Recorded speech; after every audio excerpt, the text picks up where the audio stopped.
beginning of time, we have been visited by beings we have referred to as angels, fairies, spirits, demons. We have seen strange lights and crafts in our skies. Creature sightings, such as Bigfoot, the Mothman, the Jersey Devil, and others, continue to be reported year after year. What is it we're seeing out there? Is this phenomenon all connected? More importantly, is it a threat? We all need a safe space in which to share our experiences, discuss the implications of the phenomena, and come together as a community of Forteans. That place is the bunker. Come and join us.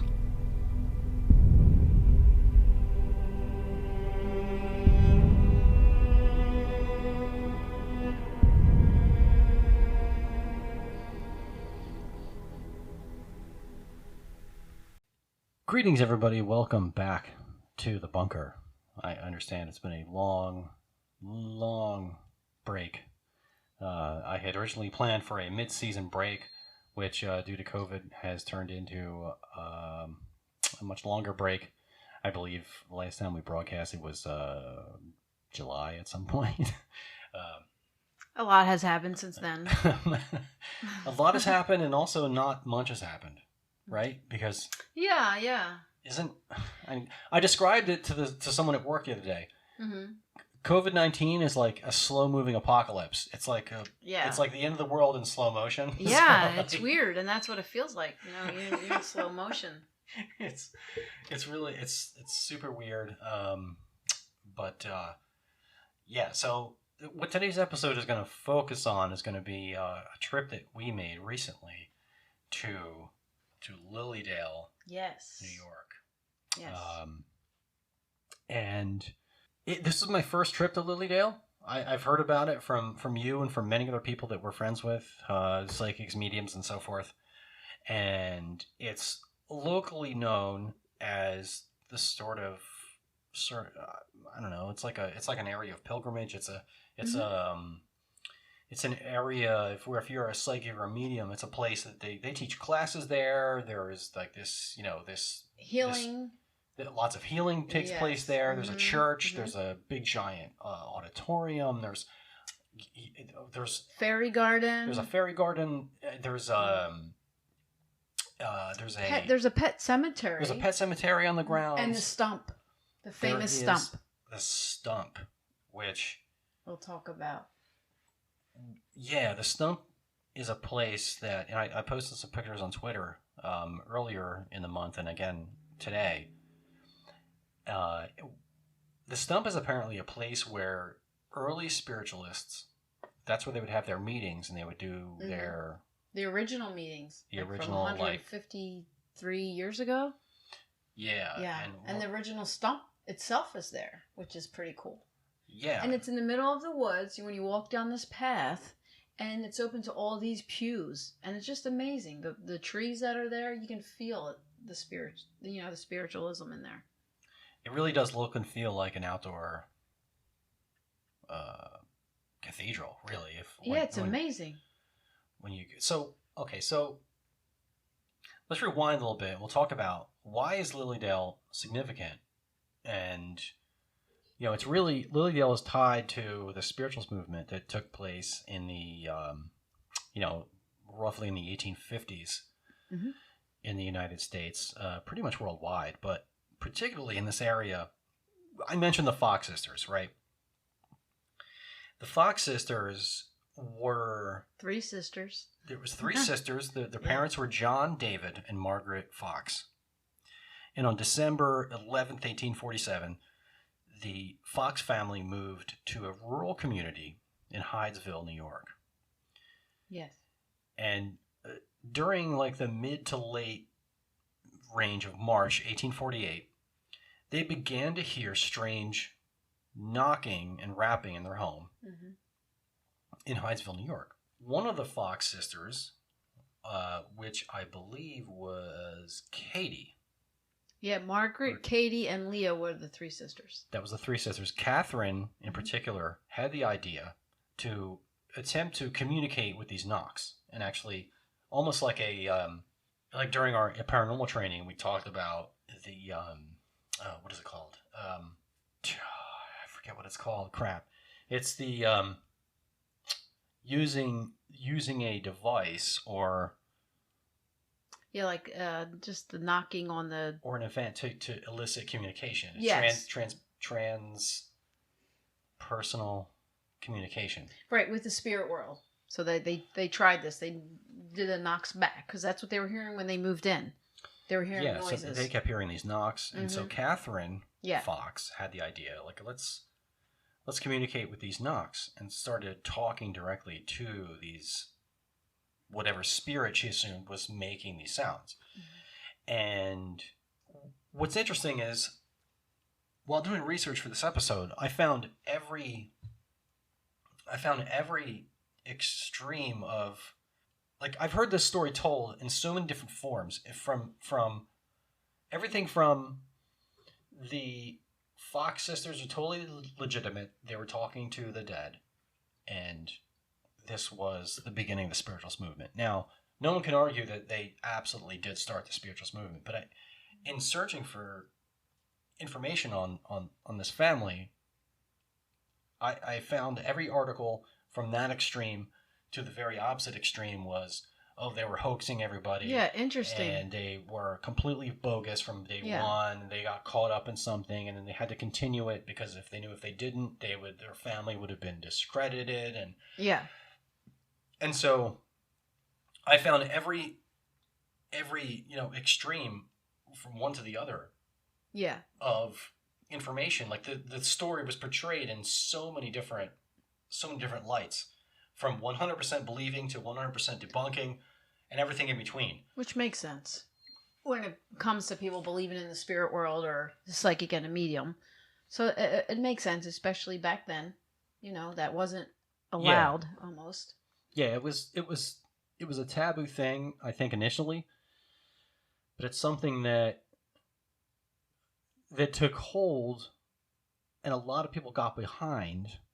And when you read the stories of the Fox sisters, you can see that that they started to hear these sounds. They started communicating with it. It started to answer them in an intelligent way, and it would answer everything from what is so and so's age? Can you tap for this amount of years this person's been alive? And it would rap 30 times or 33 times or whatever the age was. Rap the number of people that are in this room, and it would answer knock. that many times, however many people were in the room. And this went on and on and on for years, and it became this community phenomena in Hyattsville, New York.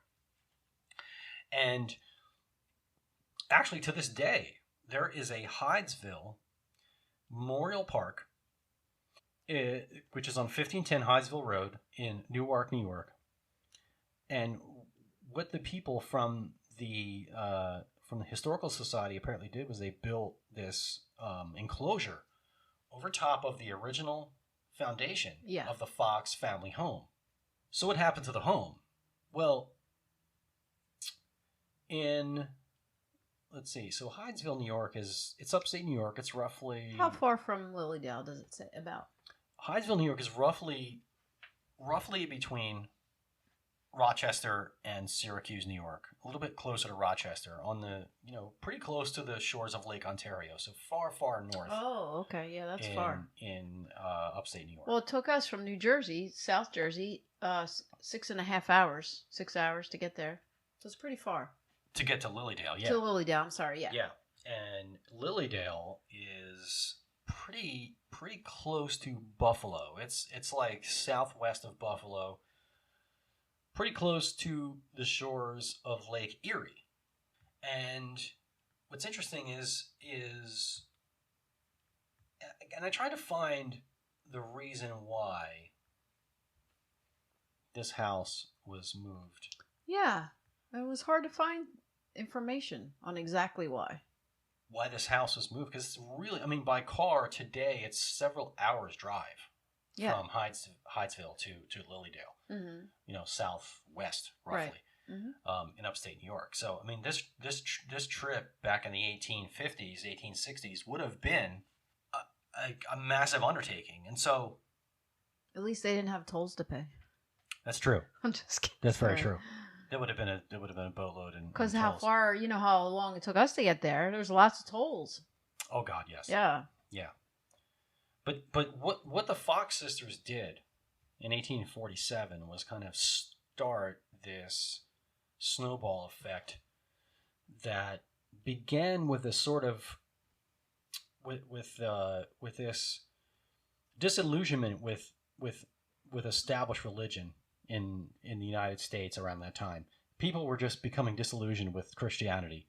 It wasn't making sense for them. It wasn't resonating with them.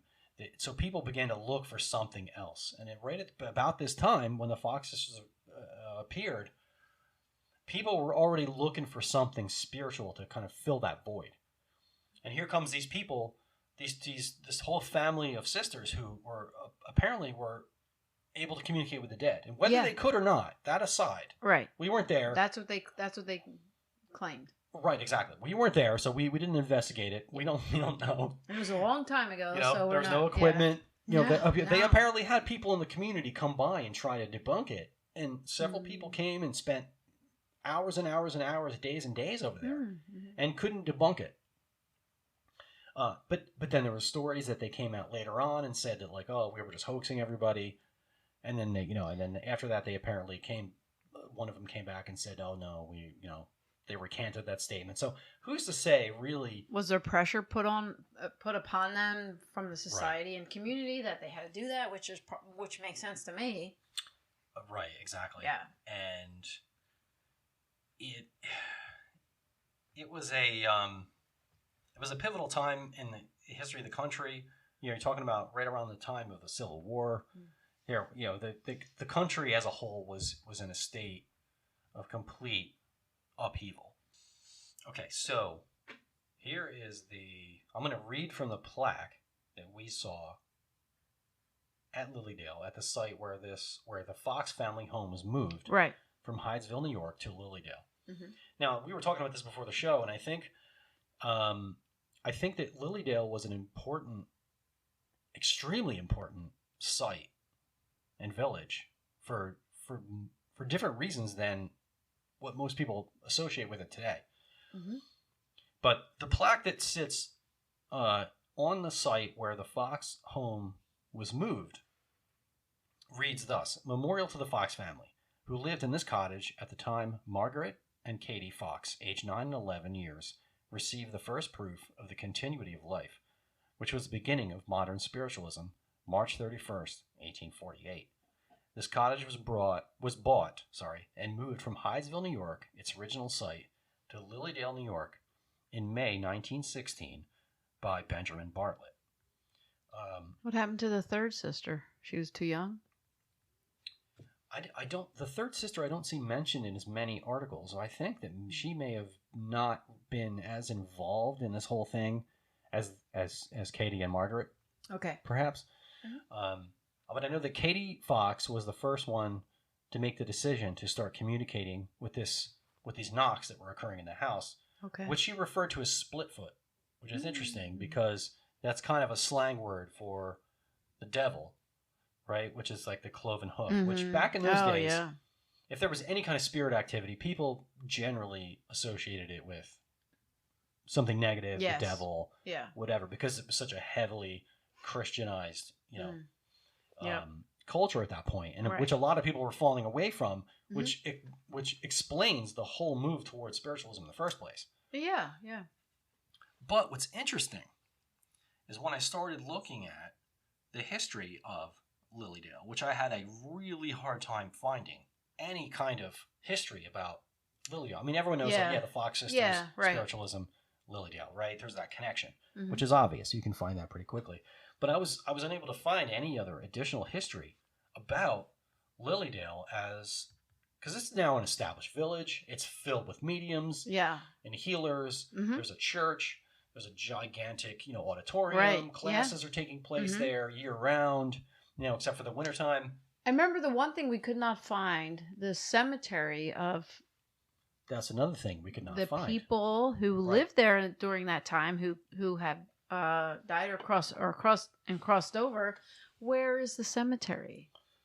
That's a great question. That's one of the things that we like to do, is to explore cemeteries, and the older the better. But we didn't know where that was. Exactly. And we roamed all over the and village. You can't find it. And we were not able to find anything. And we were honestly not sure who to talk to. There is a library on the premises in the village of Lilydale, which was not open at the time. And you said that when you were there earlier, right, several years ago, it was not 2015, maybe 2016. When I went, it wasn't open then either. You couldn't go in, and I wonder why. It's interesting, but to find out more history. Yeah, because I would think, if you have this insanely important landmark, historically speaking, you would want to promote it as much as possible, right? Right. But so finding history about the village was really hard. I found nothing for weeks, and I was honestly about to give up completely finding any history about it. And then I came upon this blog by an individual, Ron Nagy. It's called Ron Nagy's blog, Lilydale Now and Then. It was published in January of 2014. Okay. Fantastic article. Goes into... So that guy might know about the cemetery. This guy seems to know his stuff and really goes into not only the history of spiritualism a little bit, but talks about the importance of Lilydale even before spiritualism took hold. Oh. So, I'll read some excerpts from his article because it's fantastic. So Lilydale was founded in 1879 by spiritualists, freethinkers, and liberals. A village was planned for the purpose of holding summer camp meetings for the study, practice, and exchange of philosophical ideas. The women's suffrage movement soon had a strong platform at Lilydale. Susan B. Anthony, Reverend Anna Shaw, and Isabella Beecher Hooker were regular speakers. Wow. Within a short period of time, a city of tents became an organized village of streets and Victorian houses with 40 families living there on the property year-round. But Lilydale did not have any one founder, and Lilydale did not happen overnight. It all began in the year 1844, preceding the Hydesville manifestations by the Fox sisters in the village of Leona. William Johnson invited Dr. Moran, a mesmerist from Vermont, to lecture before a group of interested people. Mr. Johnson, the son of a minister, was the father of Marion Skidmore, who became a great leader for spiritualism at Lilydale. At that time, Jeremiah Carter, physically enfeebled, had sought to be treated by Dr. Moran. Unfortunately, Dr. Moran had to leave before such could be applied. Mr. Johnson suggested that they try the experiments demonstrated by the Vermont doctor. The results were startling. Mr. Carter became entranced. An entity, to be a Dr. Hedges, spoke to the people present, giving messages from spirit and demonstrating the laying on of hands. The advent of the Hydesville manifestations strengthened the purpose of the group, and they termed themselves spiritualists, liberals, and free thinkers. The group met regularly to discuss their beliefs and practice their healing and mediumship. Many great speakers and mediums had their early beginnings in Leona. In 1855, the first Spiritualist Society of Leona was formed. In 1873, Willard Alden, who owned a farm and stagecoach stop along the east banks of the Casadega Lake, which is the lake right across the street. And that's amazing. You've seen that lake. from Lilydale. Yeah.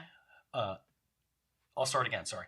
In 1873, Willard Alden, who owned a farm and stagecoach stop along the east banks of the Casadega Lakes, had a visit from Jeremiah Carter, who insisted that spirit voices kept continuously urging him to go to Alden's farm and start a camp meeting. This was agreed upon with Mr. Alden, and the group met there for summer picnics and camp meetings. This area is now known as the Yolan Hotel and Woods, which is where you stayed. And I didn't know that. 2015-16. Yeah. Yeah. Which is this gigantic hotel. Yeah, but it's like a big house. It's a hotel, but it looks like a house from 1700s. It's probably one of the oldest houses in the whole, like Lilydale area. at first glance, it looks to be the oldest structure in that area. Yeah. For sure. And you just walk right across the street because me and my friend went there, like 2015, 16, probably 15.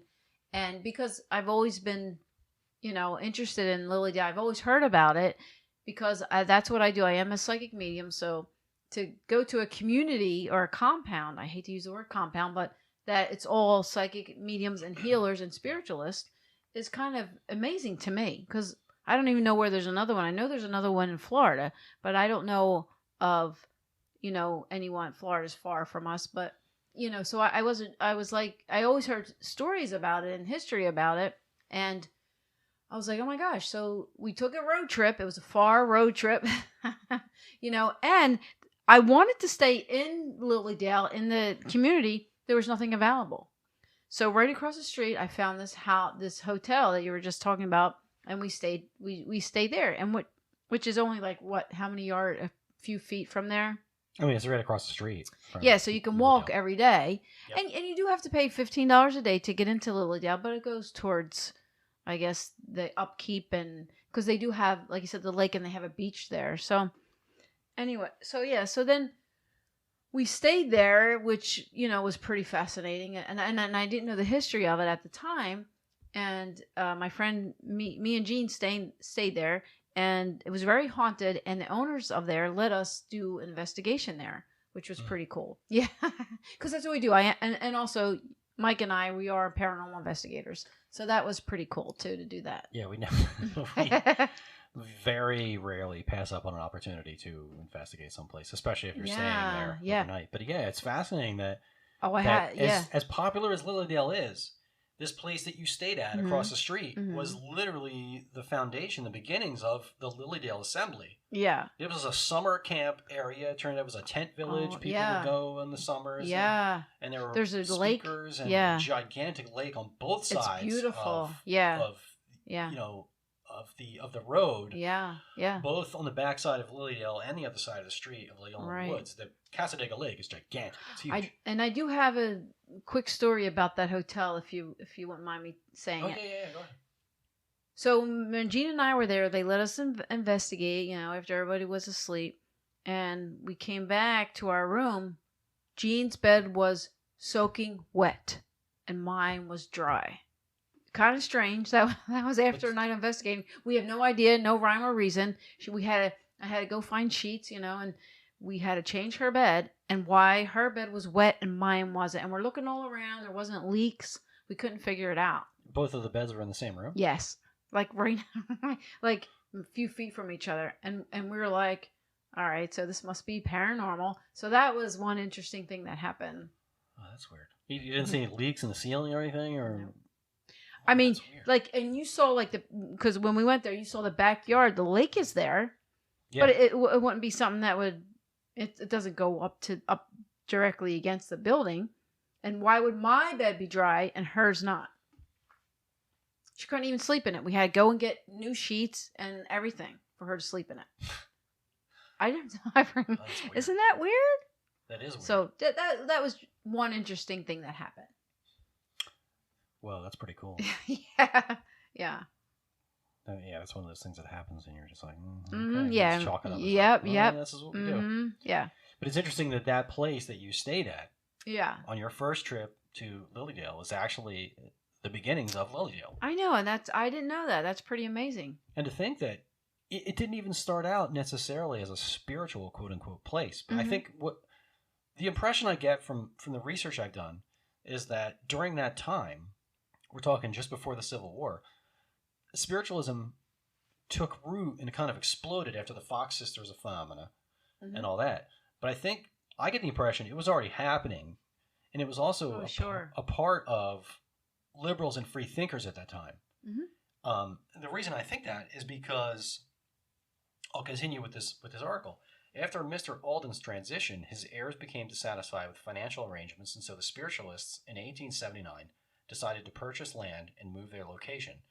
20 acres of land was purchased adjacent to the Alden farm from Mr. Fisher at the price of $1,845, which is insane. Yeah. Mrs. Amelia Colby was asked to name the camp. And here's the key part of Hmm. why I think the spiritualist movement was much stronger earlier than is what is believed. Yeah. Mrs. Amelia Colby was asked to name the camp. Her spirit guide gave her the name of Cassadaga Lake Free Association. In 1903, the name was changed to the City of Light, and in 1906, the Lilydale Assembly, named for the abundance of lilies on Cassadaga Lake. Oh, okay. So they just, this guy describes it that women and men worked side by side tirelessly, felling trees, clearing brush, making winding paths through the forest. The grounds were surveyed for lots, but initially no lots were sold as property outright. The lots were leased for 99 years, or they were rented per season.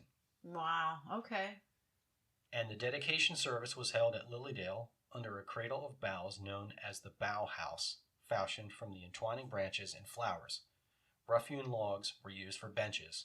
The first speaker at Lilydale was Elizabeth Lowe Watson, a dynamic speaker, a liberal, and suffragette. In other words, she was a major person fighting for women's suffrage, which, interestingly enough, seemed to build momentum here, because if for those of you that don't know, shortly after this, the women gained a right to vote after the passage of the 19th Amendment to the Constitution in 1920. That's when women got the right to vote. So literally, before Lilydale became this spiritualist place, a place where you go to get readings and mediumship and healing, it was a place where these women, Susan B. Anthony among them, met to spread the word about women's suffrage and women should have the right to vote, and about many other liberal issues at the time, which is fascinating. Yeah. Wow. I never knew that, which is amazing. This information that you found is so cool. It's like, so it's almost like originally, okay, so this is a women's right community, and all this, and then it developed into the spiritual stuff. It seems like the women's rights were first, and then you had these mediums come in, and spiritualists and healers come in. Yeah, for sure. It seemed like that this time of social upheaval and positive change in the country was kind of, I don't want to say piggybacked with, but like the spiritualist movement kind of came in junction with it. And this gentleman, whose name is fascinating, Benjamin Bartlett, seized upon this opportunity to take the Fox sisters' original home from Hinesville and move it to this pivotal place, this important place in Lilydale, this little tiny village on the shores of a lake, and moved it there to sort of seize upon the importance of the spiritualist movement that was at the time, I'm sure, seen as a very pivotal point of change in the country. Because that, if you think about it, there's a lot, if people are liberal and believe in rights for all people, that's a spiritual sort of belief, right? Like the spine of that belief is a spiritual. So maybe moving this house was, he believed in women's rights before, because like you said, that came before this, the mediumship, the spiritualism and all that. Maybe that's why he moved the house, because he believed in the Fox sisters. Yeah, it could be. And he just, he just saw this help this movement as a way to sort of build on that momentum that was already happening. Right. Bring this very, very important landmark of spiritualism that was not that far away. If you think about it was far. Yeah. To drag this house on, at that time period. Yeah. Like I can't even imagine. Early 1900s. It's hours by car today, so that would have been an undertaking. Back then, the houses aren't that big, so it wasn't. Maybe it was easier to move. I don't know, but what did they put it on? That's true, but that would have been an undertaking. Yeah. But what's interesting is that in Hinesville, this gentleman picked up the house and moved it to Lilydale, but the foundation of the Fox house is still there. Right. And that was really important. Yeah. What he did to leave it there, and 100%. And there's to this day, there's a Hydesville Memorial Park that I mentioned earlier. Yeah. What they did essentially is they built a structure, with walls and roof and everything. Yeah. Over top of the foundation of that property to preserve it. Yeah. And it's still there to this day, and you can actually go and visit, and you can go inside this enclosed structure, and you can see with the rocks and the foundation of the original home and everything, and which is super fascinating. But so that brings us to just this past September. you and I took a trip there. We did. This was your second trip there. It was my first, and it was interesting because we showed up at Lilydale sort of on the last open weekend of the season. And it was COVID. So it's during COVID. So it was quiet for the most part. Yeah. Not that many people there, and it was the last weekend there, for us to go there. So yeah. Yeah, and to just kind of briefly generally describe it, we rented a room, a couple of rooms at the Angel House, which is a big Victorian home. It's primarily, filled with Victorian homes. Yeah, and it's only seasonal because they do have another home, the owners of that. Right. Mm-hmm. And North Carolina, I think. They're from North Carolina, okay. Yeah. And so the village is basically filled with primarily these Victorian homes that are mostly filled with mediums and psychics and healers. Yeah. But some houses that are open to rent rooms in. Yeah. For visitors. And there's a couple of shops. There's a couple of metaphysical stores. That weren't. I was a little disappointed they weren't open, but I understand because of what's going on. And there's like a famous coffee shop there. You could eat there, and so yeah, it was really nice, and I like when it wasn't too crowded. I prefer that. Yeah, and it was fortunate that we were there on the last weekend of the season because they it were seemed closing to be, down. Yeah, it's kind of sad, but they seemed to be kind of winding down for the season, and so it was, during the days on the first day when the weather was nicer, it seemed to be more crowded. Yeah.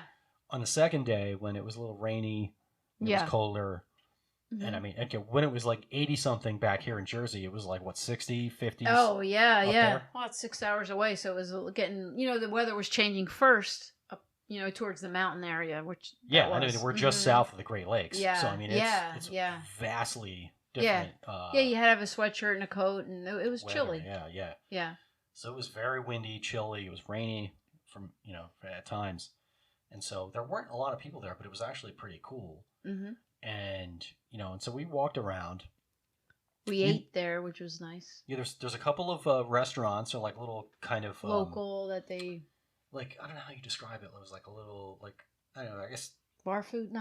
Sandwiches. Little, like, restaurants, like, in the village. Yeah. That we stopped and ate at. And we met a few cool people at the place that we were staying at. Mm-hmm. And what's interesting is the one woman that we were speaking to that was from...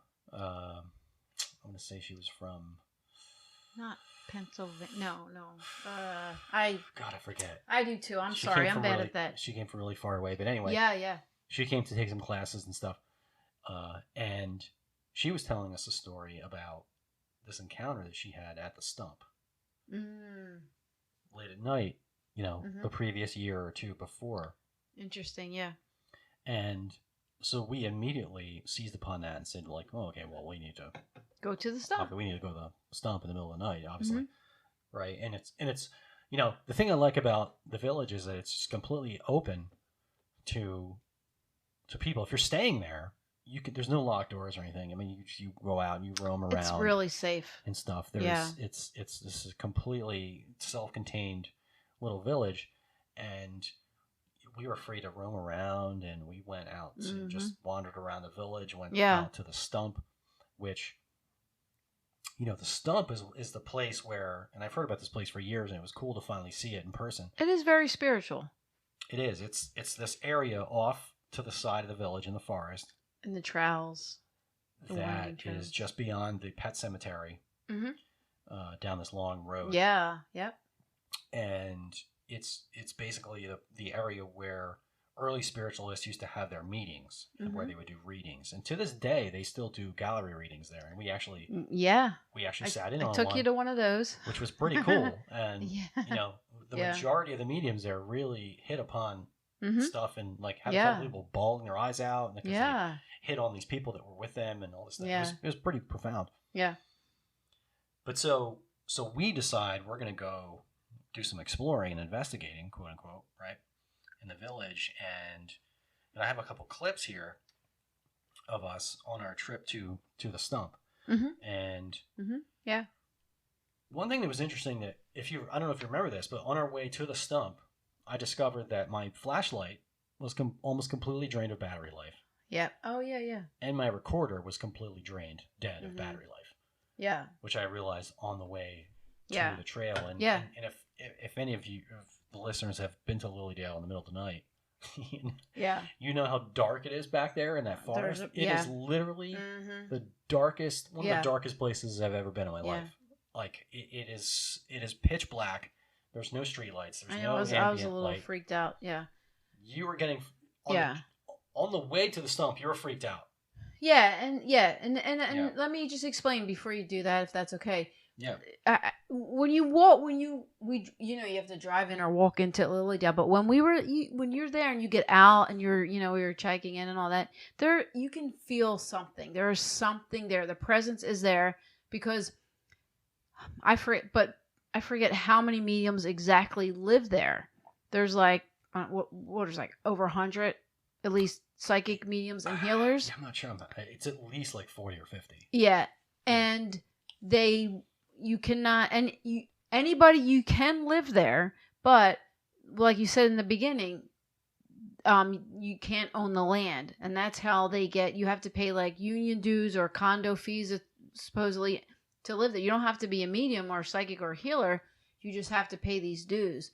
But to do readings, to do healing, to do psychic stuff, you have to go to their schooling. They have classes and stuff there to be registered, to be certified to do a reading there.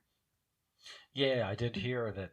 Yeah, some of the mediums that came up during the gallery reading. Yeah. For the crowd, they were specifically annotating like this person is a certified Lilydale medium. Right, but this person is a visiting medium. Right. Yeah, so, and with the visiting mediums, you can say you can contact the office and say as a psychic medium, and I forgot that I'm coming there for the day, and they'll let you go to the stump and they'll call you up and they'll allow you what is like maybe half hour 20-minute reading each, and you're allowed to do a reading there. So that was pretty interesting. I would have liked to try that maybe next time, because for some reason I just feel there's a calling to go there. Even I don't know what it is. There's some type of connection. Yeah, for sure. And I think that anyone that's into this kind of a thing, that lives anywhere in this area of the country, the Northeast of the United States, like you should go. You should go, because there's this rigorous, like you said, you have to prove yourself. Yeah. As a medium or a psychic, right? To go there and to do readings or get classes, like you have to prove that you have these abilities. Yeah. Which I thought was interesting, because that isn't really present in a lot of other places around, where like if there's an event, say Penhurst, you pay your table fee and you show up and you're there and you can do whatever you want. At Lilydale, you have to prove that you are a medium. You have to prove that you're a psychic. You have to prove to them that you have whatever ability you're showcasing. You have to prove to them that you have that ability. Right. Otherwise, you just can't show up and just do it. Yeah, you can't. Which is pretty interesting. Yeah, and another interesting thing. So there's a medium that I met there doing events and stuff. His name is Simon. And the interesting thing is that when we went to Lilydale and where we stayed, his house is right next door, which was interesting. That was pretty cool, yeah. And we ran into him at the Silver Broomstick. Yeah. Mm-hmm. And because they were closing down. It was the last weekend. We were only there like 2 days. It wasn't enough time to meet up with them, but I would have liked to meet up with them. But next time, we could do that. Yeah, absolutely. Yeah. But what we did do is we had an opportunity, because it was the end of the season and there weren't very many people there. Yeah. We did have an opportunity to kind of wander around and explore, and really, do sort of independent investigation. Like, in other words, Beth is seeing what she's picking up on psychically, and I'm sitting there with the recorders and equipment, seeing if I can pick up on something to validate her readings, right? And so that's a pretty cool thing. We have a couple of clips to play, and we have an EVP that we picked up, which is pretty fantastic. So what we're going to do is we're going to go ahead and take a break right now, and then when we come back from the break, we're going to play the clips, and we'll talk about the context where we caught them. Pretty much has to do with our little jaunt out to the stump in the middle of the night, and we actually caught the EVP in the middle of the village while it was deserted. Just the two of us walking around, and we caught this other voice that kind of popped up. Yeah. And so after the break, we'll come back. And it's like a whole sentence. Yeah. Yeah, it's amazing. It's crazy. Yeah, so after the break, we will come back, and then we will share those clips with you. Thanks for joining us. And welcome back. Thanks for joining us. Yeah. Before the break, we alluded to some of the adventures that we embarked upon in our wanderings at Lilydale, New York. Yeah. And we touched on the fact that it was the last weekend of the season. It was pretty much desolate. It was pretty much desolate by the time that we decided to walk around. It was the last evening that it was really open. The very next morning, it was going to be closed up for the season. They were done. We were leaving and driving back home to Jersey. Yeah. The very next day.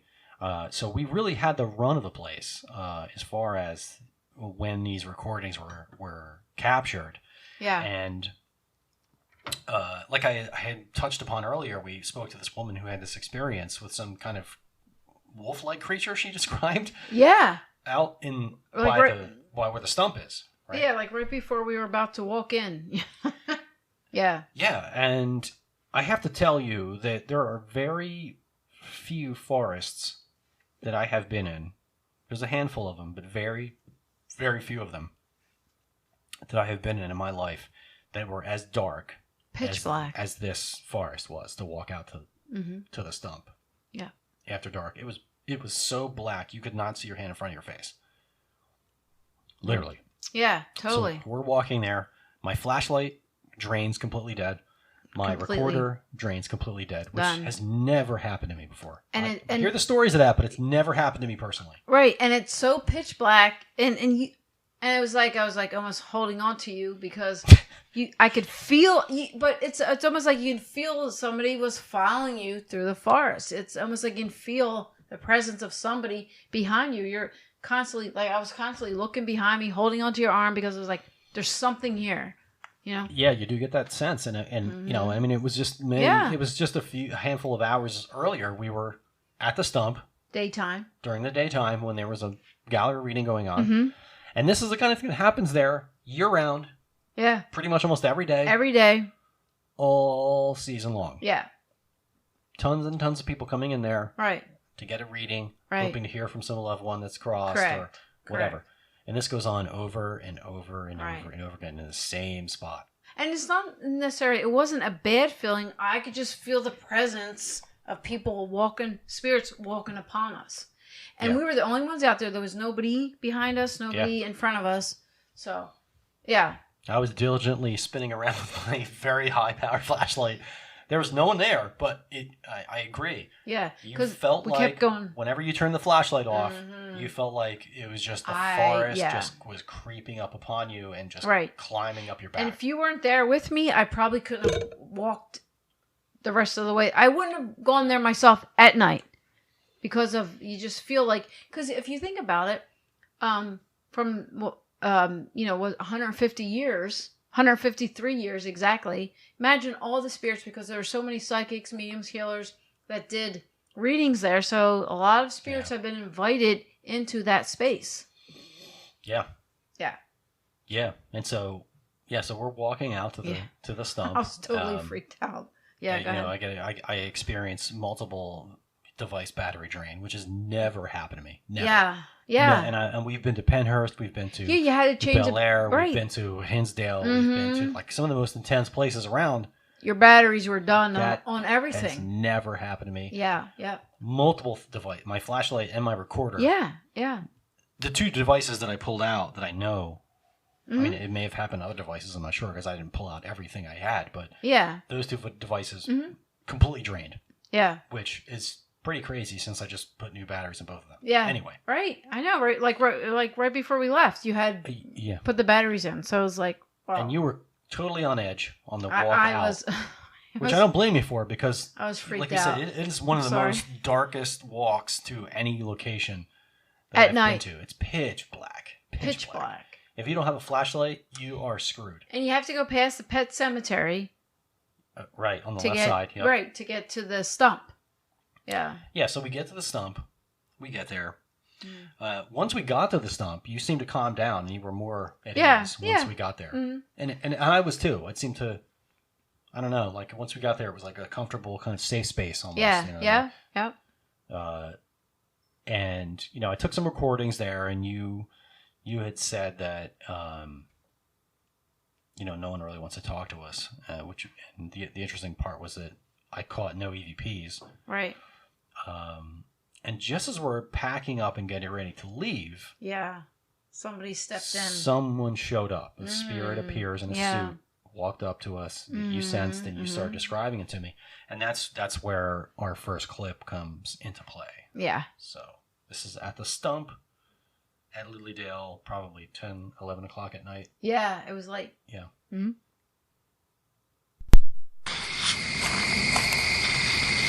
Okay, we were just packing up, getting ready to leave. Beth just sensed a man in a suit walking up.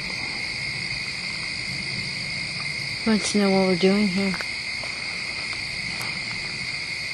What is your name?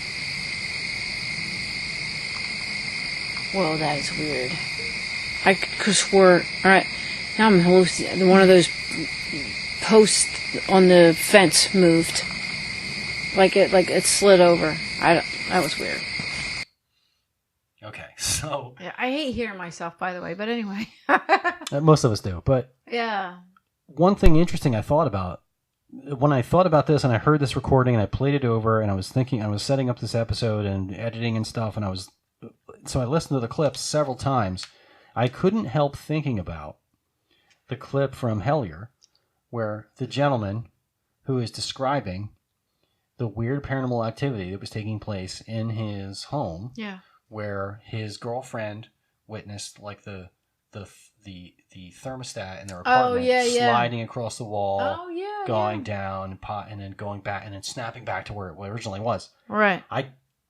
As soon as I was That's so weird. I was like going over this evidence and listening to these clips again. I couldn't help thinking about that. Wow. So you're experiencing a spirit show up. At the same time, you're experiencing that same phenomenon of a weird manipulation of the physical environment. Yes. That I did not experience. I looked over to what you were talking about, and I just saw the fence there. I didn't see anything happening. Wow. But you saw one of the fence posts slide over. It moved, yeah. Which is weird. That's not something you commonly hear. But when you said that, right.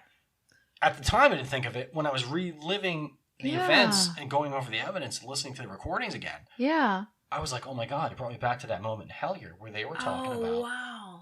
Okay. Remember that? When they were talking to that guy? Like. Oh my God, Mike, yeah. I Totally didn't know bizarre. that. Totally bizarre. Okay. So. Very interesting. So that happens. And then, you know, as this is taking place, I'm kind of packing up my equipment and we're getting ready to leave. Right. And then I recorded another clip where you get more information about this gentleman that showed up. Well, I don't know if I said this, but at that time, I'm like, I feel like we had to pack everything quick and get out. I wanted to leave. I was like, hurry up. Like, we're packing. I'm like, let's go. There's somebody there. I felt like there was a presence there. And I feel like we almost had to, like, run out. That's what I felt. Yeah. Okay. Which kind of fits. It was weird. With the other things that you picked up on. I was just like, somebody was always behind me. Okay. Here we go. Okay, yeah, so this is a clip I picked up, you know, a couple of minutes later when we were getting ready to leave, and you keyed on, you know, some more information about this speaker. Yeah, okay.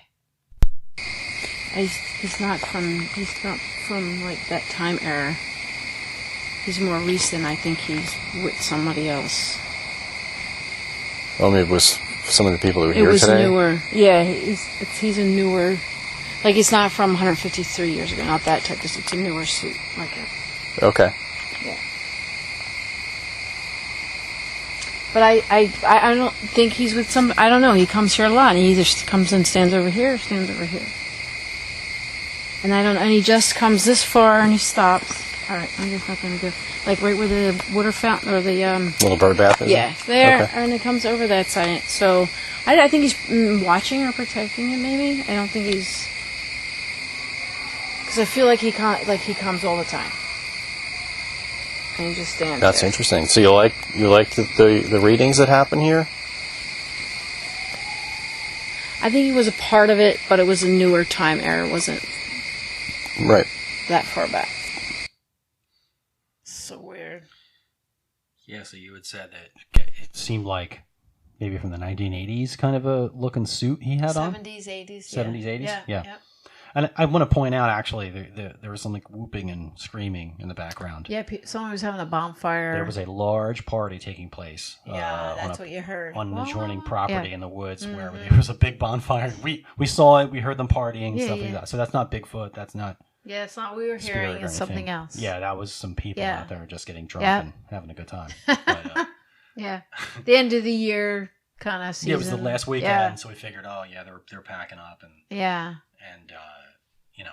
having a last big hurrah before the end of the season, Yeah, which is yeah. what it sounded like. But but it was interesting that this guy showed up and so many times while we're investigating, you pick up on a certain spirit and you'll give certain details, and then I'll pick up EVPs that backs up that reading that you have. Yeah. In this case, it was the opposite, where you said he just wants us out of here. He doesn't want to talk to us. Yeah. And what's interesting is you said before we reviewed any of our evidence, you said in real time, at the moment while we were there, you said, he doesn't want to talk to us. He's not saying anything. And after reviewing the footage over and over and over again, Yeah. I caught no voices. So there was no, other than the people in the back around partying, Yeah. I picked up no voices. There was no EVPs. But you are the king of EVPs. I'm just saying that. You I'd are. like to think that if there's any EVPs to be You called, are. I'll do it. But You are. You are amazing at that. But I think I'm just lucky. But No. it's just interesting that you were there and you said, he's not talking to us. Yeah. And after, and that's before we reviewed any evidence. That was in real time in the moment. You just said, he doesn't want to talk to us. Yeah. And no voices were picked up. So that's kind of interesting. It's almost like the opposite of what normally Okay. happens Yeah, in a right. location. It's like, oh, so-and-so's here. They want to do this and that. Yeah, and then we yeah. pick up voices later. Yeah. So that was kind of cool. Yeah. Yeah. So we leave the stump. We start walking back into the village, and we decide, hey, let's explore a little bit. The place is abandoned. We're the only ones out here. We had free range. Let's walk around. And I initially decided to turn off my recorder and then turn it back on once we got to the next location, which is what, sometimes you normally do. Yeah. But considering that this gentleman just showed up, appeared, and you had that weird thing with the fence. Yeah. and all Yeah. that, I Yeah. was Yeah. like, Yeah. well, let me just, let me just keep recording. Yeah. Just in case. And you know what? It's a good thing I did, because Yeah. once we left the stump and walked back down into the village from the forest and started walking into the village, we decided to go towards the auditorium. Yeah. Yeah. You had said, I want to go to the auditorium. Mm-hmm. So now in this next clip, you can hear me say in the beginning of the clip, where was it we were going again? And then Beth says, oh, we're going over towards the auditorium. And there's a sentence after me. And then another woman's voice chimes in, seemingly just participating in our conversation. Neither one of us heard this at the time. There were no other people around. Yeah, it was at desolate. There's maybe It a was handful, like 5 on one hand. 11:30 Those other at two night. gentlemen that was around every now and then, but Yeah, but the That's thing is, it. they're the only other people, and I went through the evidence and my notes and everything multiple times. The only other people that showed up the entire night after we left the stump was when we got to the auditorium. yeah. There was a small group of people over towards the lake that were coming out of the house and were walking back towards from our left to our right. Right. Very distant. This voice pops up well before that. On when the there was pan. no one around. Right. There was nobody around. Right. There was nobody around. There was no people out. The whole night. The whole place was abandoned, except for that one exception where I saw those group of like 4 or 5 people. And remember those 2 men that walked in front of our hotel, the partners, the 2 guys. Yeah, but that was before we even left the house. Yeah, so nobody was ever around us when we did any of this. No, there was no one around. It was completely abandoned, the whole village. I mean, it was starting to get misty and rainy. There was no one outside. It was cold. It was cold. Yeah, there was no one outside. Only me and you were outside, and it was cold and rainy, but we did it anyway. Absolutely. Once I heard the story about that weird dog, I was like, I'm running all over the place until I find this and that's why dog. Okay. But so this was captured while we were walking from the... We leave the stump and we're walking down the road. We come out of the forest to the stump. We make a left, headed back down towards the center of the village. Right. And we cut a right and we start heading towards the auditorium. Mm-hmm. And that was right there. We were way before the auditorium, though. Yeah, we weren't even close to there yet. Right. We just came out of the woods from the stump. Yeah. It was like that area around that, that street when we started walking up towards the... Yeah, towards like the Angel House. Yeah. Towards that side road. Yeah. Okay. Yeah, that's where we were, and this voice breaks in and just starts talking. Where are we going now? Over. We're going where the auditorium is.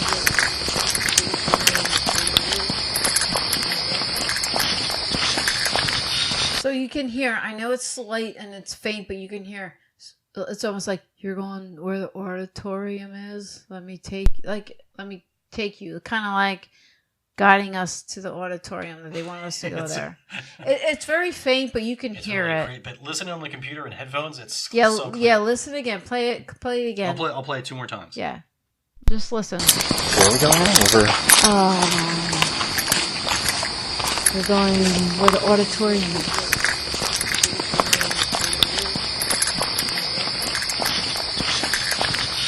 It says after I say it, it says where the auditorium is.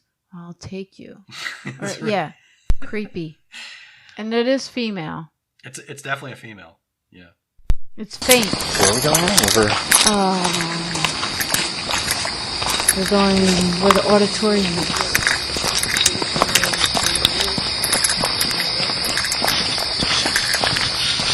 I almost hear. You know what? I almost hear her interrupt you, like as soon as you start saying, right before you say where the auditorium is, I hear her say, yeah.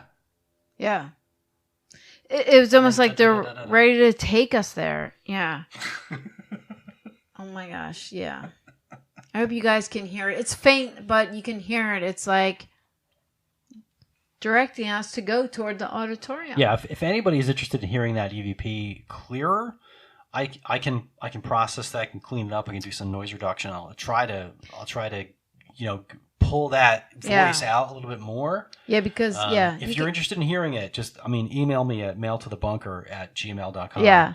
And I'll do my best to clean it up more as much as I can and send that to you directly so you can actually listen to it and listen to it in headphones because you can hear it better and you can. It's almost like are you. I'm going to the auditorium. It's really, really faint. But it seems like, and I honestly, I didn't hear it till just now. It seems like it interrupts you like, over by the auditorium. Blah, blah, blah, blah. Do we know any history about African American or the Underground Railroad there? Because it sounds African American to me.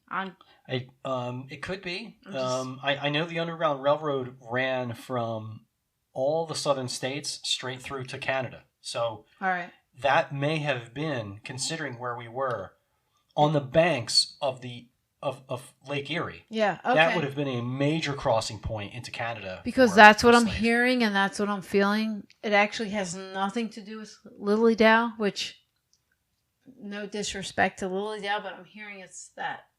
She sounds African American. It makes sense to me. It makes sense that because that would have been a point, a jumping off point from the United States to Canada for slaves if they weren't satisfied, and many of them were not, stopping in northern states, and they were wise to do so, to continue on into Canada for freedom. That's a jumping off point where a lot of them would have either joined native tribes or just continued up into Canada to either join, white states up in Canada or to join Native American tribes, which many of them did. So that's what I'm hearing. That's what I'm feeling. Many of them would have done that, and which is crazy how this is all turning out to be. I don't, Yeah, it's weird. yeah, that's what I hear. Hmm. That's what she was part of. That's interesting. Yeah. But it's pretty distinct, and that voice came out of nowhere. We didn't hear it. Mm. There was no people around No, to account it for was that desolate. voice. They were And closing up. Lilydale was closing up. Yeah, it was. We were literally out there by ourselves. We closed up. Like it was abandoned, except Yeah. for us out there. Yeah. And that one exception where those other people were leaving that one house, but that was after we'd already gotten to the Yeah, there was no one auditorium. around. No one around. Wow. Yeah. And and I heard them on the recording once we got there. Mm-hmm. And so I could account for that, and that was like 20 minutes Yeah. plus after this recording was captured. Yeah. There was no one around, so I can't explain where that voice came from, but makes sense. Absolutely. All right, everybody, I thank you for joining us and following us on Yeah. this Thank crazy you. crazy journey. Yeah. Sorry it's been so long. No, it's you know what? I'm not apologizing for this episode because it's going to be awesome when we come back from the break. Yes. We're actually going to be talking to Yes. our friend Tina. Tina is going to be calling in, And- she is going to be sharing her experience. Right, and we did go to the fairy garden, which was amazing. Right. And you have to admit, it was like the biggest fairy garden you ever seen. It's pretty awesome. I mean, It is awesome. To just describe it in just earthly terms. I've never been to any. I've never seen anything like it. It's okay.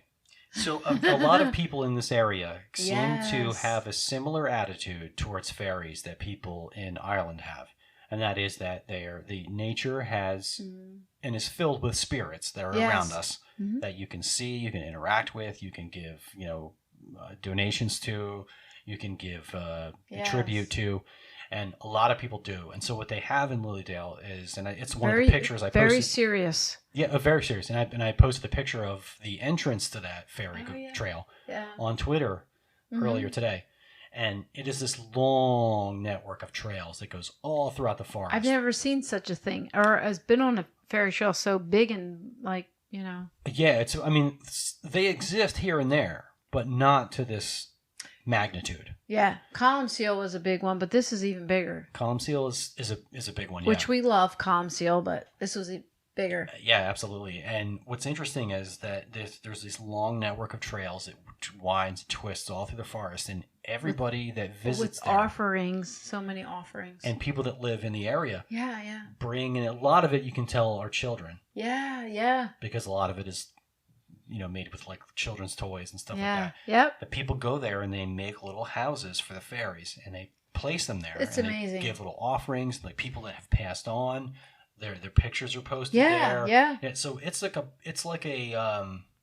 I don't even know how to describe it. I mean, it's a fairy trail, Memorial. but it's a memorial Yeah, too, because yeah. a lot of people that have been frequent visitors to Lilydale are memorialized there with their pictures, with And their how much fairy they love it and homes. respect it. Right. It's amazing. And so, and although we did feel You can feel it. The whole a the whole high place. level of Yeah. energy there, like Yeah. it was just like your head, you kind of felt dizzy, off balance. Yeah. There was that feeling of just like a high, weird energy. How in about that the area. squirrel area? There's a We're going to- there's a whole squirrel temple and stuff like that. But anyway, Yeah. getting back to the fairy trail, Yeah. we didn't necessarily have anything really profound happen to us in there. But we Although- have a great friend who has. yeah. And her name is Tina. Our friend Tina is going to be calling in the next segment, and she's going to be sharing Yeah. with us the story I haven't heard in She's full yet. amazing. Yeah. I'm looking forward to it. Very She's sensitive amazing. individual, very Yes. psychic. You can say she's a medium. Has made several trips to the Lilydale and had a very profound experience. Yeah. in the fairy trail. Yeah. And I'm really looking forward to hearing that story because I Yeah. don't know about you, but I haven't heard her tell the story yet. So I heard a little bit, but I did. It was pretty amazing. But yeah, I'm looking forward to it also.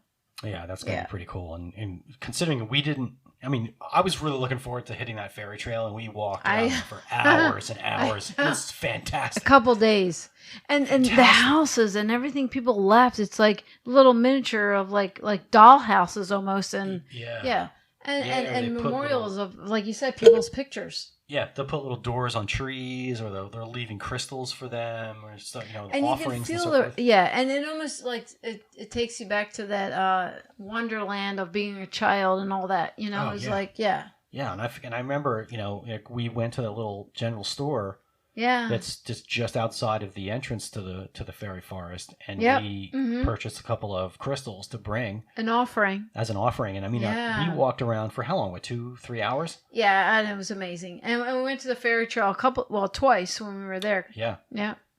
And we were walking around for hours and hours and hours, and you're like, where are you going to put these crystals? And I was like, I don't know. Yeah. I need to find the right place. I was caught up in this. Yeah. This right. This I don't even know how to describe it. Like I wanted to find the exact perfect place to put these crystals down. I know. We were looking. Yeah. There's something about Lilydale, and you know what? It's really very magical. It's very spiritual. So just to go there, you should all go there and visit there at least once. Like the 7 wonders of the world. 100%.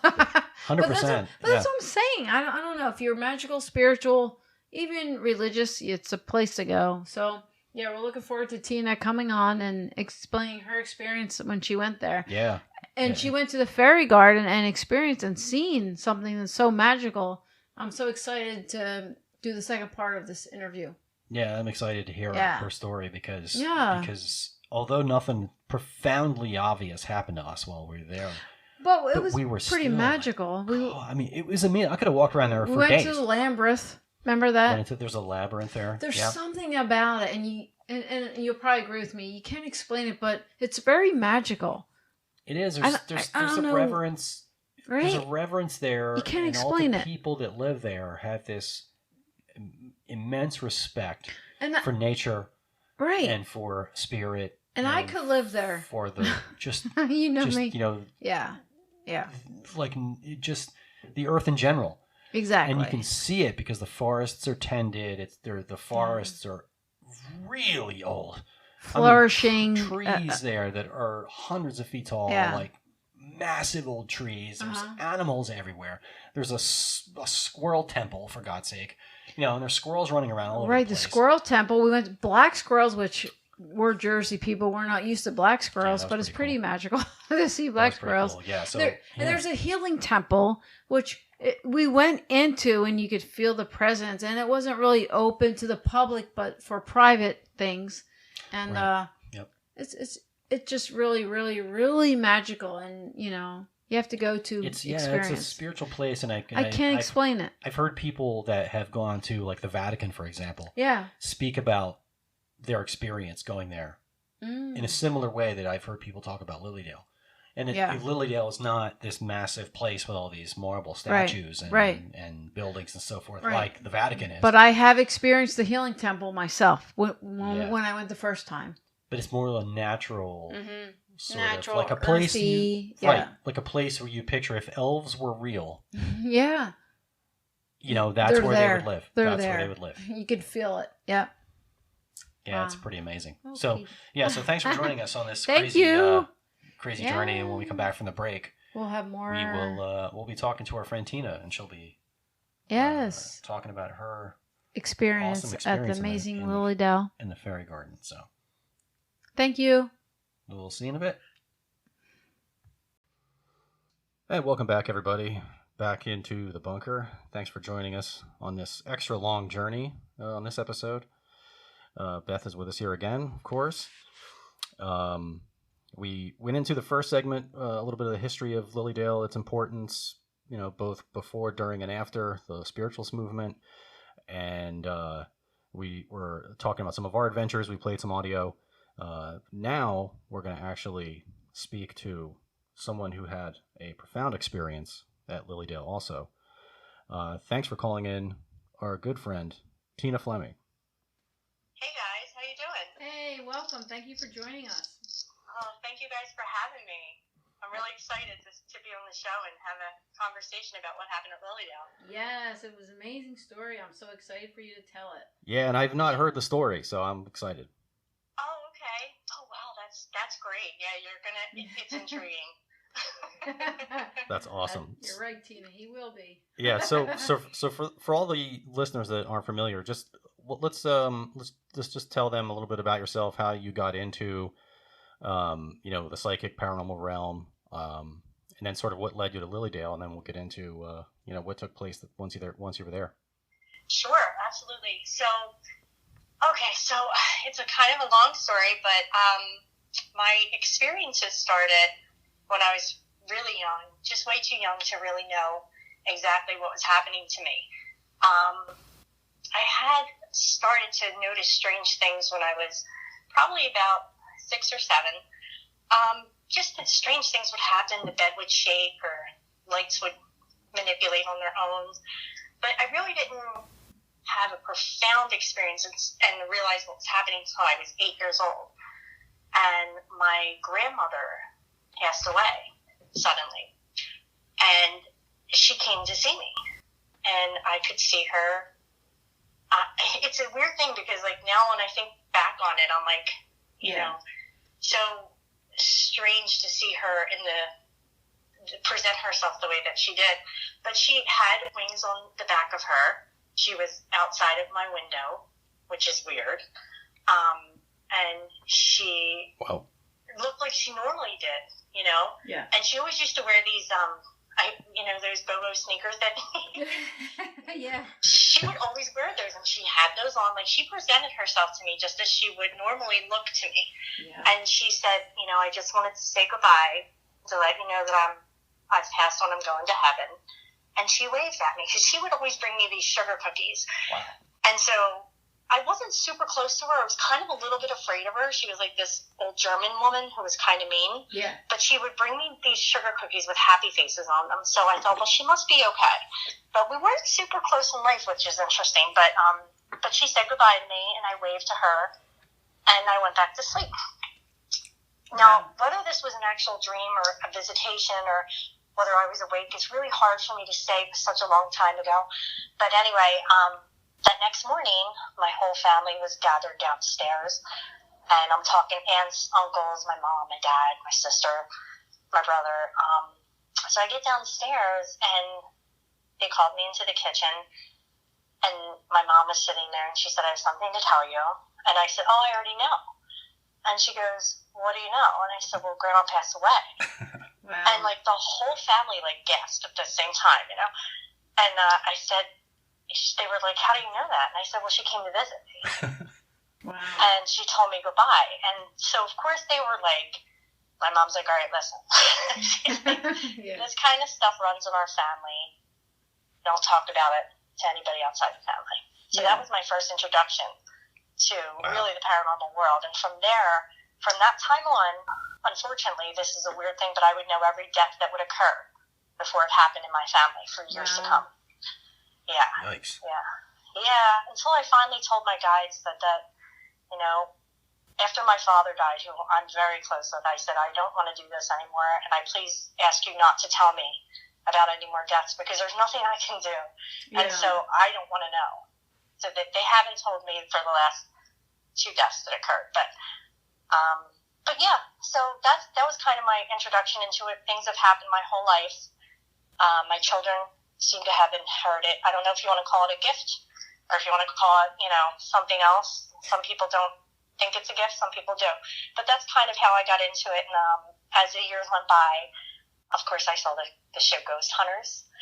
Yeah. And like everybody else at that time, that was like the first of its kind. And I was like, oh, these are my people. Like, what? And so at the time, my husband was like, you really should get out there and go meet these guys because they were coming to Philly. And so I did. And that's when my whole, I guess kind of like side career of starting to investigate and get into more paranormal realms started. Yeah. So I'm kind of like empathic. Yes, I wouldn't call myself like a medium or anything like that, but I have, intuitions and things like that. Like I know things sometimes, so that kind of stuff. You know what I mean? Yeah. Yeah. Yep. Yeah. Interesting. So you asked your guides to just not show you that stuff anymore, and they stopped showing it to you. That's interesting. Yeah, I was pretty angry with them actually when my father died, because I tried to stop that one, and obviously that's not how this works. And so afterwards, I was really angry, and I told them not to talk to me, and not to talk to me at all, and they didn't for a long time. Wow. It was years before I allowed them to talk to me again. Yep. So So it's interesting, like, for me, I can control certain aspects of whatever this is that I have. Some people, though, especially like my children, haven't been so lucky. Like, I've had to teach them. You know what I mean? Yeah. So it's interesting. Yeah, it is interesting. Yeah. Yeah, it sounds like a lot of similarities to Beth's beginnings as well. Yeah. Oh, really? Yeah, back then, I mean, I'm a little older than you, I think, and, you just didn't talk about that stuff, Yeah. Yeah, and I mean, just, seeing spirits from, like, at a young age and stuff. And Yeah. Yeah. Yep. That's how mine started. I was, like, 4 years old. Right. And, it's weird to, like, Yeah. not be able to talk to, you obviously talk to your best friend about stuff like this. Like, my best friend knew, she knew I was a little, what you would call odd. Yeah. And I would tell her things, and I'd be like, this happened. Or, one time we were together and I knew somebody had died. They had tapped me on the shoulder and I turned around and there was nobody standing there. And I was like, oh my gosh. And then I realized this person had died. He was in my family, but I couldn't place where he was. Yeah. And I was telling her about it. And then the very next day we got the information that somebody had actually committed suicide and jumped in front of a train. Wow. Mm-hmm. Yeah. Well, Yes. Trust me, you're not weird. I don't think you're weird at all.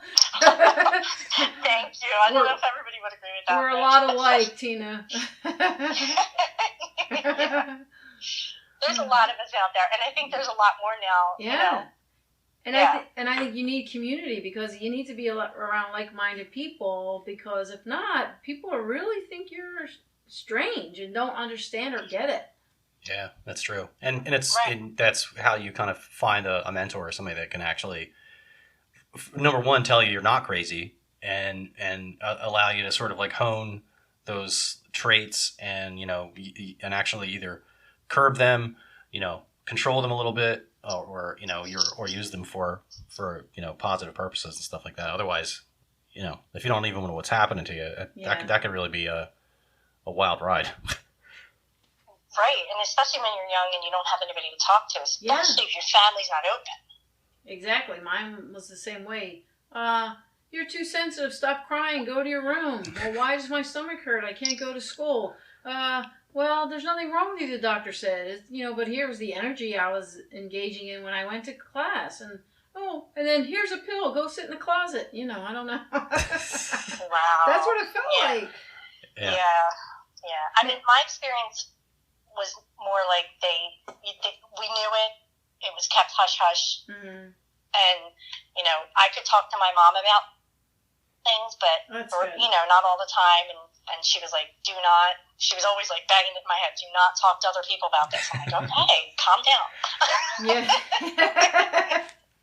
I know the rules. Right. But, it's funny. Like, I talk to my kids about their experiences, and I'm like, I almost kind of give them a similar, not the same message, but a message where, you have to be very careful who you open up to, and don't always just blurt things out. You got to be very sensitive too. So. Yeah, that's true, and that goes, and I think that holds true for anything personal, really, not just anything necessarily psychic or spiritual. Sure. Yeah, that's a really good point. Yeah. So then you start getting into the paranormal. So then you just started investigating and stuff. And how did you find that helped your gifts to intensify, or how did that work? Well, I think for me, because all of my experiences were always in my house and always in my family, and, most of them were surrounding my family, that when I realized that people could get this kind of evidence outside of your own home, I was like intrigued by it. I was like, what? So I decided that I was going to give it a go. And I went, like I said, to meet the ghost hunters when they were in Philly. It was like Grant and Jason and Amy Bruni, and trying to think who else was there. I can't remember. But anyway, I ended up going and meeting them. I was, of course, starstruck, and I did a little investigation at the Philadelphia Zoo. And oh, nice. Yeah, it was really cool. And what happened was I ended up going, you know how you see these episodes where they go into this dark room and they're all alone, and you're like, oh my gosh, I don't know if I could ever do that. Yeah. Well, right. So I decided, I'm either going to go for it or I'm just going to step out of it. So I was like there by myself. I was with my friend and I said, I'm going up into this area that there was nobody else there. And I'm going to sit there for a few minutes. And I did. Nothing happened to me then, but I thought I could do this. I could totally do this because I'm not afraid of it because it's been something that's been part of my entire life. Yeah.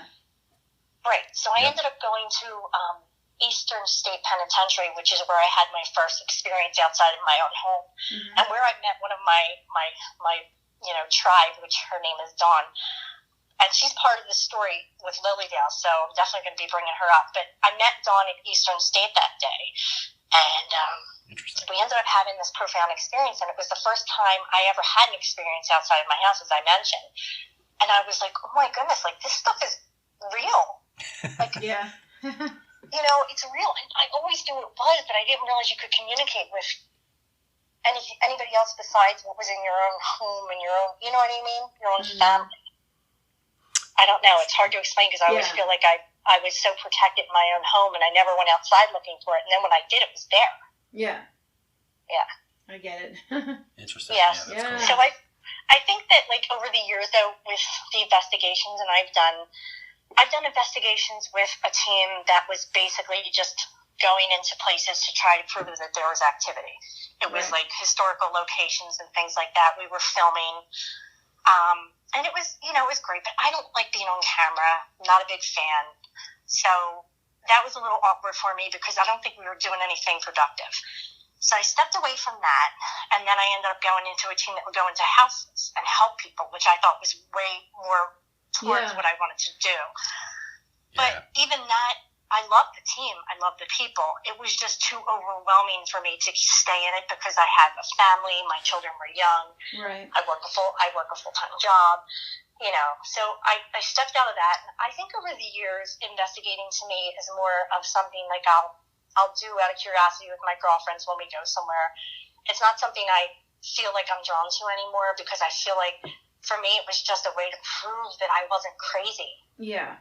And now I know that there is this stuff out here. I've had direct answers. I've had people call my name.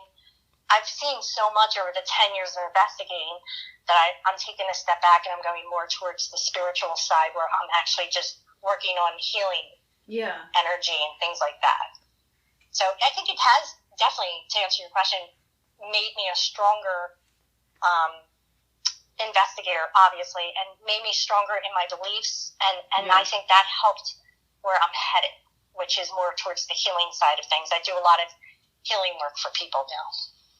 Yeah, I get that. I think me personally doing paranormal investigations has helped me also to open up more to whatever was going on or, my journey. So, yeah, I understand what you're saying about that. And then nowadays with everything's going on, the veil is getting smaller and more closer together. So we need a lot of healers. Yeah, and I think that with, everything that you experience, it kind of helps to build you towards wherever you're meant to go. Yes. And I feel like I'm finally finding my way. But it's been a long journey to get to where I feel like this is where I'm needed. Yeah, I get it. Yeah. That's me too. And I think Mike could agree with that. It just, you're on this journey and then finally you figure out where you're supposed to be and what you're supposed to be doing. Right. And for a long time, I was like, why do I even have this ability? Oh. Yeah. What is it for? For you to figure it out, and you did. Right. But it took me so long, and I'm sure it takes a lot of people a long time to figure things out, but I think that took me a little longer. Yeah, no. Well, as you know, everything happens in divine time. So that's when it was supposed to happen. You have to go through these life experiences and even spiritual experiences to get to where you are now. So it's pretty awesome that you figured it out. Yeah, you kind of shift. Yeah, because, you are a healer. I mean, I know. So it's great that you finally know, okay, then now this is where I'm supposed to do and this is where I'm supposed to be. So that's pretty amazing to me. Thank you. Thank you. Yeah, I agree too about what you said earlier about, having a family, a full-time job, all that stuff. Like that's really hard to fully commit to investigating where you're basically out, all hours of the night. Yeah, I mean, it was a lot on the weekends, and then you had to go through the evidence, and you had to present a report. I mean, they take it very seriously, and the group I was with was amazing. And I was like, you know what? These people deserve more than I can give right now. Yeah. Yeah.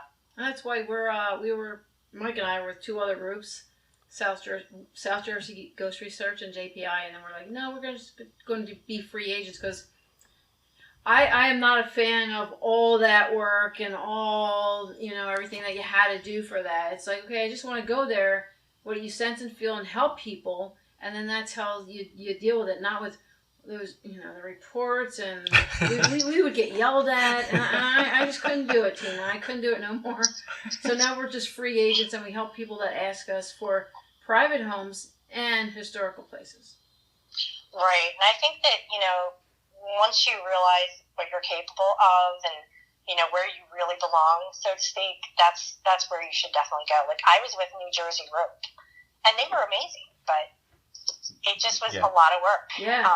Old Frankie? Old Frankie. I just actually texted him yesterday. Hey, Frank. What's funny? Frank was just on Ghost Nation. That's why I texted him. Yep, I saw it.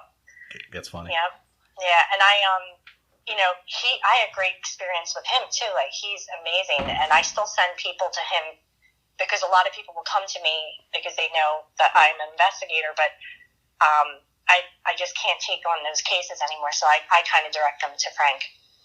That's cool. So, yeah. So more so now, what I do nowadays is I don't really advertise or anything, but people just come to me for healing energy. So that's pretty much my job outside of my job. Whenever I have free time, I will send people energy. Yeah, that's cool. That's cool. Yeah. And that's kind of the same thing that we did. We like Beth said, we became free agents and then just kind of roamed around. And then as of late, we've just been coming in and just doing like cleansings for people, healing for people, different cleansing rituals for their homes, and, along with like Reiki sometimes, crystal bowl sessions and stuff, more of like a cleansing side of things. And so I kind of think we've gone in kind of a similar direction, although, we do get a lot of personal cases. And for investigations as well, and we'll jump in here and there for different teams if they need our help, for different events or whatever, which is nice. But it doesn't like tie us down to like, all the routine and all the reports and all this stuff. Which, I mean, I have to admit, I loved doing all the reports and all that stuff and going through the evidence. I loved all that stuff, but you're right. Just having the time available to do it full time, it's tough. It's like another full time job. Oh yeah. I give Frank so much credit because I don't know how he does it. He has his own family and he works a full time job, and I believe his wife works too. I mean, they've a couple kids, so like, God bless him. It's just his calling. You know what I mean? Yeah. Yeah, absolutely. Yeah. And so you get it. So you slowly drift away from investigating. Mm-hmm. So how did you transition into making your way to Lilydale? How did that happen? So Lilydale has always been something that has been on our bucket list. So I met these fabulous ladies that I call my tribe, and Dawn is among them, and there's a couple other ladies that we kind of travel around the country when we have an opportunity. We've been to like the Stanley, we've been, so many different places down in Minnesota. We went to Duluth, Minnesota to a historic location. Like, we've been all over the country. And that place just was on our list for years. And finally, we were thinking to ourselves, we have to go. It was very difficult because we couldn't get all of our ladies to go. It was one of those situations where, it was either a few of us go or we put it off again. And I'm glad we went because obviously we had this experience, but also because sometimes I think fate intervenes and they put people where they're meant to be, and only certain people are meant to be there at that time, for whatever reason. So we made this, we made these reservations to go to Lilydale, and there was only going to be 4 of us. Usually there's a lot more than that, but we were like, you know what, we're going to do this, and I ended up picking up my girlfriend from the Philly airport, and we drove through the night to get to Lilydale. It's a long drive. It's really far. That's crazy. I know. I won't do it again. Because you know how far it is, yeah. It was not a good ride. It was, and even the ride was no joke. I mean, we got lost a couple times. We ended up in these crazy locations. I'm like, this is like a horror movie waiting to happen. There's some sketchy areas out there in the middle of nowhere in upstate New York. And we seemed to find them, and then it was ironically we didn't stop for gas at one station. I said, I'm going to get gas, and Dawn was like, just wait for the next one. Let's just get back on the road. I'm like, okay. No, not a good choice, because we almost ran out of gas in the middle of nowhere, and we were literally driving on fumes until we were so thankful. We prayed. We were like, please get us a gas station. So we ended up getting there at like 7 in the morning, and before we got there, we were probably about a couple miles out, and you could start, I don't know if you guys had this experience, but Dawn started to feel a little fuzzy-headed. First. Yep. Yeah. Yep. Yeah? Okay. And then I started to feel it probably a little closer to Lily down. Yeah, you can feel it, yeah. Yeah, you can feel the energy, which I did not expect, nor did I have any anticipation of. So we ended up getting there in the morning, and we went to bed, and we slept for a while. Obviously, we drove through the night. Sure. But that fuzzy-headedness didn't go away for a little bit. It was probably a couple days in before we felt, pretty normal. But we ended up going there, and we had these full schedules. The other two ladies were smart, and they flew in. So we met everybody there, and we all had different things that we wanted to do in Lilydale, but our schedules were packed. We were there for a couple days, and Dawn had mentioned at one point that she wanted to go to see the fairy land, or whatever they call it, the fairy garden. Yeah, fairy trail or garden. Yeah, fairy trail. Yeah, there you go. So I was like, yeah, that's fine. But we had already planned out the classes we were going to take, the things we were going to do. We ended up being there with the Tibetan monks. Me too. The first time I was there was maybe 2015, and they were there at that time. Yeah, that was an interesting experience. Sitting, listening to their music. Did you go to the concert? I didn't go to the concert, but where they were eating lunch, we were in there eating lunch with them. Oh, okay. Yeah. Oh, that's awesome. Yeah. They were really nice. We didn't get to do that, but we were like small children in front of them playing their musical instruments. It was just surreal. Anyway, our schedules were packed, as I mentioned, and every single day we would get up and we'd be out, and it would be dark. We didn't bring any equipment with us or anything like that, because we never intended to do anything but take classes. Right, me too. Yeah. Right. So, every time Dawn would mention it, it was dark. So I was like, let's go tomorrow. I kept putting it off because I really didn't have any interest in it. Even though I've had strange experiences my whole life, I've had things happen I can't explain. I've known things I have no idea how. There are certain things to me that just are not real. Now, I'm not saying that other people haven't experienced them, because maybe they have. Maybe they see things differently than I do. I mean, how do I know what red looks like to you? You know what I mean? Exactly. Right, yeah, true. Right. So, but to me, I never saw anything like a fairy or an elemental or a small little thing running across the floor. I've never seen an alien. I've never seen these things. So to me, they don't exist in my world. So so I had no interest, zero. But I was, Dawn really wanted to go. So it was the second to the last night we were there. The four of us decided we would go to this fairy trail. Mm-hmm. So. And it was me, my girlfriend, Dawn, she's also a seasoned investigator, a girl, Christina, who's fairly new to investigating, although she's had experiences her whole life, and her cousin Annie, who is nothing really to do with the paranormal world, more like spiritual, which is why she was there. So we go up to this trail, and we go to it, and it's like the whole time we were there, it was the summertime. Mm-hmm. But at night, it would be that foggy, dark, spitty rain kind of weather. Yeah. Yeah. So it was pitch black in there.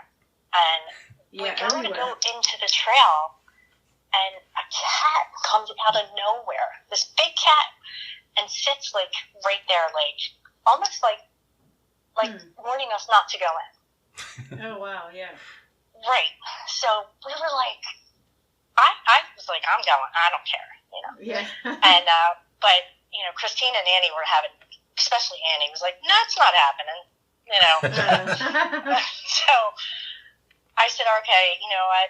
Maybe we'll skip it, because they were obviously not comfortable with it, and I didn't want to take anybody anywhere they're not comfortable going. Yeah. So we decided to skip it that night. So we went back and we did something else. I forget what we did, but the next day comes again. We have a busy schedule. We're all the way to the nighttime. It's our last night now. Annie and Christina had left that night. I think they were going back to the airport, or they were leaving early the next day. I forget, but they weren't going to be with us that night. Mm-hmm. So it was just me and Dawn. And Dawn looks at me and smiles, and she's like, "You gonna go fairy trail?" She's like, what are you gonna say? You know, yeah. If you put the two of us, like, to put us in context, like, she's like Snow White and I'm like Grumpy. It's just the way, she's just that kind of person. She's very like, she's got that light around her. I mean, you guys see her on, you know, on the round table, so you know, yeah. She's just that. She's always like, has people are always drawn to Dawn, which is great. Yeah. So I'm like, okay, all right, fine, let's go to the fairy trail. I'm like, what are we going to do? It's pitch black in there, you know? She's like, well, just use our phones. I'm like, okay. So we go to this fairy trail, and the minute we enter, which you guys have been there, so yes, you know recently how I'm going to describe this. Yeah. So I enter the fairy trail, and to the right is the woods kind of a little bit further away. Mm-hmm. It was very dark, spitty, foggy, very buggy because it was the summer. Yeah. And we heard noises right away. I mean, rustling in leaves. And I was like, oh my God, this is it. This is how it ends. We're going to get mauled by something, right? Sorry, unbelievable. Yeah. So, you know, I turn around and Dawn's singing. Like, she can sing, too. She can really sing. So she's singing, and she's like, you know, dancing down the fairy trail. I'm like, oh my gosh. They've taken her. She's gone. Wow. She's gone, right? Because she gone. She has seen them before. So to her, this is a very real possibility. Yeah. And to me, I'm like, you know, just there, you know, for the popcorn, so to speak. But yeah. So we kind of walk, and she's ahead of me, and she's very, again, she's singing, and she's telling the fairies, we're so sorry we didn't bring you an offering, and she's talking to them, please come out and say hello. And I'm like, oh my goodness, how long is this going to take, right? I'm looking at my watch. So yeah. We keep walking, and there's that, like, fork in the road, yes, where you can go to the left, which is the actual, where the fairy trail, I guess it's the whole thing is the fairy trail, but that's the area where they have the houses. The little fairy village, yeah. Right, the village. So, you know, I could tell Dawn was kind of watching me, because she knew I really honestly didn't want to be there, and we know each other well enough to know. But I was, of course, willing to do it. But we got to this fork in the road, and I kind of went ahead of Dawn, and I walked into the fairy village. Mm-hmm. I don't know why I did it. I just was like, you know what? I want to go in there. And I went in without her, and she kind of came behind me. Which the whole entire time she was leading, and we were still hearing these noises on the right side of us here and there. Yeah. They weren't as prevalent as when we got in there, but they were definitely still noises over there, and I have no idea what that was. But so we get into the fairy village. I've got my phone. My cell phone is pointed down. Yeah. And just because I had it down the entire time because I just wanted to see where I was walking. Mm-hmm. Because as you know, you've got the rocks and the branches and whatever and the dirt. Yeah, so I wanted to make sure I wasn't going to trip over anything. It's really dark in and there muddy, at night. Muddy and pitch black. Exactly, and that's exactly how it was. But your eyes adjust to a certain degree. So I get in there and I look around the fairy village, and I'm like, this is really actually kind of cute. So at that moment, I wasn't in there maybe 10 seconds when this, I don't even know, this thing flies out of the tree towards me. Mm-hmm. And I'm like sitting there and I'm thinking to myself, the hell is that? Yeah. And so I look at this thing. It's about 5 inches long. Okay, so yeah. It's got, okay. it's significant, right? And there's bugs flying everywhere, so you can see there's tiny little bugs, not a 5-inch bug, right? Yeah, yeah. And this thing's got this wingspan, and it's got wings. It's got double wings going up and double wings going down. Okay, they're like those attached kind of wings. You know what I'm saying? Yeah, yeah. Yep. Okay, so it's got it it's gonna sound crazy. It had 2 look like little legs. Okay, yeah, yeah. And Now was it didn't. go ahead. Oh no, I was gonna say, so it's like pitch black, so you're not seeing anything. You had your cell phone light on, or you're just Well, like, the cell phone's down, still pointed down at this point, because Okay. I'm still trying to absorb what. so you had like maybe ambient light a little Yeah. bit. Okay, so you can walk. Yeah. Okay. Go ahead. Yeah, the light's down though. It's not up yet. Right. Yet. So the legs are there, and I see the legs very clearly. You could see that, and I didn't see any arms, but it was like a grayish color, like a light gray color, and I realized this thing is right in front of me. It's inches from me. It looks like it's looking at me. Okay. Like in front of your face, kind of that level, or, Yeah, or you're looking yeah. down. Okay, gotcha. Right in front of me. And I guess I was a bit in shock for a minute. Sure. And I'm looking at this thing and I'm thinking, and then I realized it's not a bug, because a bug doesn't act like that. Mm-hmm. Because it's standing there, it's flying there looking at me. And then I realized I don't hear any noise from Right. these wings. Yeah. Wow. And then and then of course I curse, because like I said, I'm grumpy. So I'm like, what the F is that? Sure. And Dawn's behind me, and now she sees it, and she goes, "Oh, it's just the fairy, just the fairy." And I'm like, What? yeah, I don't react very well. I'm like, no, seriously, what the F is that? Like, I'm not kidding. And at that point, I take my light up, and I scare it, and it flies away from me. Wow. And it flies to Dawn, and then it shoots up into the tree. Wow. So now I am convinced I've never seen a bug like that before, right? Yeah. So I'm like, this is a bug. This is definitely a bug. Right, I know it's a bug. You're So trying to there make I am. sense of it. Yeah. Right, yeah. You have to. I have to make sense of this. Yeah, I get right? it. Yeah. Yep. So I go to the base of the tree, and I have the light up. I'm there for, I don't even know how long I was there. It was a long time. Probably a good 20 minutes trying to find the bug, which I never do see again. Yeah. And then, it was really actually very shocking to me. I wasn't in all of it. I wasn't like, this is the greatest thing ever. I was like, we have to find out what kind of bug that was. Yeah. And Dawn's like, that was not a bug. Wow. Yeah. And she saw it too. And Amazing. so we get out of the fairy trail, and the funny thing is, it's a weird series of coincidences. Well, not coincidences, but a weird series of things that happen after that. But we get out of the fairy trail. I call multiple people who I consider to be experts in the paranormal field, because I am like, they're gonna be like, Tina, you're up in Lilydale. There's this bug that looks like a fairy. They're gonna be like, they're gonna explain it to me, right? I get it. Right. You're waiting. Right. Yeah. Right. Nobody can explain it. They're basically saying, but you didn't hear any noise. I'm like, no, I didn't hear any noise. And they're like, or no wind, or like no wind. You know how like a bug, if it's a big moth or something, you feel a little flutter and the wind. nothing. Yeah, none of that. Yeah. If there's an insect that was 5-6 inches long, with like multiple sets of wings all beating like that, you're gonna hear it. So there is something on Facebook that somebody, there's the videos of that. Of something like that. Do you know what video I'm talking about on Facebook? Is that the ones with the kids in England? Yeah. Did I it look saw like that? No. Okay. But no. still, you said it had legs. And you know what, now that I'm wondering, do they come out at night? I know they hide under the leaves, so I wonder if they're nocturnal.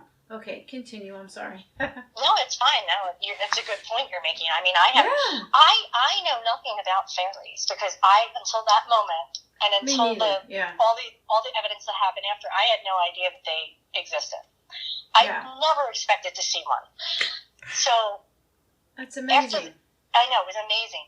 After that, I've got to tell you guys, I was up all night trying to find the bug.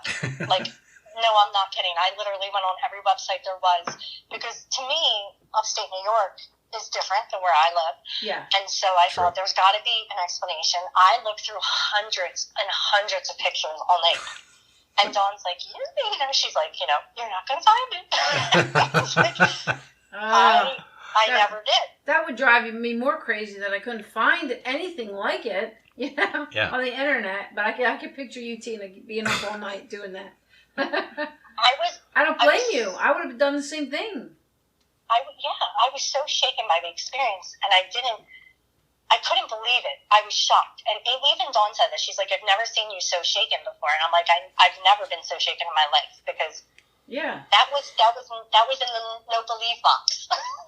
So the question is, do you believe now? I do now because then a strange thing happened the next day. My mom and me, as I told you, this kind of stuff runs in my family. Yeah. So it was weird because we had gotten back from Lilydale, so we drove all the way back the next day. Yeah. And I ended up calling my mom and telling her I got home okay. And she says, I wanted to talk to you. I said, okay. And she says, while you were away, I had a very strange dream. And I said, oh, okay, well, what was it about? And she said, I dreamt of a fairy. Oh, my God. Oh, my God. So I'm like, wow. What? And she's like, it was so weird. She's like, the fairy came down out of a tree. And I was like, I didn't say anything. I just was silent. And I said, so what did the fairy do? She goes, well, she sat in front of me for a few seconds. She goes, and I didn't hear anything, and she was pretty big. But my mom told me that she was a purple color, which that was not my experience. That was the only difference in what she saw versus what happened to me. Yeah. And then she said, and then I looked, and I flashed a light at it, and it went away. Oh, my God. And she goes, into the tree. She goes, and then I went over to the tree, and I was looking up at the tree trying to find it. Wow. And I'm like, oh, my gosh. So I called Dawn, who was already at the airport. I was like, oh, my gosh, Yeah. And I told her what happened. And then I come into my house, and my daughter said to me, look what I found, Mommy. She's got, and I have the picture if you guys want to see it. Yeah. She's got a picture of a fairy. Oh, shit. It's not a picture. It's a piece of jewelry of a fairy, a green fairy, that has the same kind of wings that I saw. Oh, my God. So the two wings down. Yeah, I'll send it to you guys. Yeah, send it. Yeah, so you know what? You know what I'm thinking? So what if these fairies, since your daughter had this situation, had this, and then your mom saw this, and I wonder if it's a spirit guide, that comes in fairy, form, that trying to say, hey, get your attention for something or let you know something, but. You know what I'm saying? What if it's a spirit guide for your family that came through for all of you to have these experiences at the same time? It has to be something that obviously we're all connected because there's no way that, I could have had that experience. My mom had a dream. And then, of course, I told my mom what happened. She said, get out of here. I said, I swear. Oh, my gosh. That is amazing. And then for my young daughter to bring me a piece of jewelry that's a fairy that I didn't even know we had in the house. So there's a connection for the three of you, you know what I'm saying, at the time. Yep. Yeah, and there's the number 3 again. Yeah. It always seems to pop up around this kind of stuff. Yeah. Yeah, that's a good point. I didn't even think of that either. But yeah, it was surreal. And from that time, and it's weird though, because a couple months before that I had told Dawn about this experience I had in my bedroom. And I was just waking up. My mom had been very sick at the time. She had an aneurysm, and right after we got her out of the hospital for the aneurysm, she broke her hip. Oh, jeez. So it was like 2 back-to-back major issues, health issues. Nice. I was like in a really bad place. And at this one moment, I woke up, and I forget what the circumstances were, but I know it was a weekend. I remember waking up later than I normally do, and I looked over and I saw what I thought was an angel. And it was a tiny little angel on my dresser. I'm actually sitting in the room now where it happened. And it just materialized. It glowed a little bit and had little wings. And then it poofed, it was gone. And so I forgot all about that experience. And Dawn was like, you know what? I don't think that was an angel like you thought it was. I think that was a fairy. Wow. And I was like, and that was months before we even thought about Lilydale. So I thought, wow, you know, maybe that's what that was. And I just didn't connect it until she, you know, sometimes you need other people to help you connect the dots. Oh, sure. Yeah, absolutely. So yeah, isn't that just, and now I think about it a lot. I do. And I know what it was.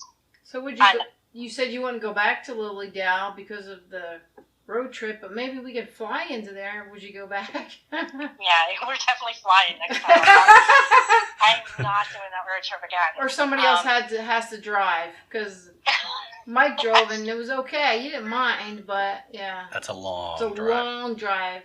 Oh, it was brutal. It was so brutal. Yeah, I'll never do it again. But I will absolutely go back to Lilydale because aside from that experience, the entire trip was absolutely wonderful. Yeah, you have to go back, and that's when I went there the first time. It was about 2015, 16, but we were scheduled for classes to take, and when we got there, they're like, when we went into, hey, we're here, check in. They're like, oh, all your classes are canceled because the psychic that was supposed to be doing it, I think her mom died. So we're like, okay, so now we're free range and we can walk all over because we didn't know what to do. We weren't going to leave, And they gave us our money back. But, the healing house was open at that time, so we went in and did that. And we walked around and went to the stomp and we did some investigating. We went to the fairy trail and stuff like that. But like when Mike and I went, nothing was really open. Yeah, it was the very last weekend of the season, so everything was kind of winding down. And because of COVID, it was winding down. But we were able to go into the Healing Temple and just look at it, but there was no services going on. Oh, wow. Yeah, we actually got to take classes in the Healing Temple when we went. Yeah. Nice. And, it was so funny because, again, back to the whole situation where Dawn is people are drawn to her. The woman loved Dawn. She loved her. She was just like, you are so great. and she came over to me. She's like, you're not doing it right. Oh, no. We laughed. I said, oh, this is so great. I love this. But funny. She was great, though. It was a great experience. I had a great time. The Healing Temple was amazing. Yeah. I learned a lot of stuff there. We did some other classes. Yeah. Met some amazing people. And the stores there, the metaphysical stores, and just there's a presence when you walk through the gates. I know there's a charge to get into there, like $15 a day, but there's something about it. I don't know. I can't explain it. There is a presence when you walk through there. 100%. I think because there's so many of us. That's what it is. There's so many of us that are empathic. And, I think everybody has this ability, but I think certain people have it heightened. Not because we're special or anything like that, but to bring the rest of everyone along with us, to show them that everybody can do this. Yeah, absolutely. Yeah, and I think when we're all together, like even when I travel with my girlfriends who all have different abilities, you just feel different with each other. It's hard to explain. Yeah, it's almost like there's like some kind of resonance or everyone's frequency kind of like feeds off each other and, and sort of, I don't know, like raises everyone else's vibration or something like that. Yeah.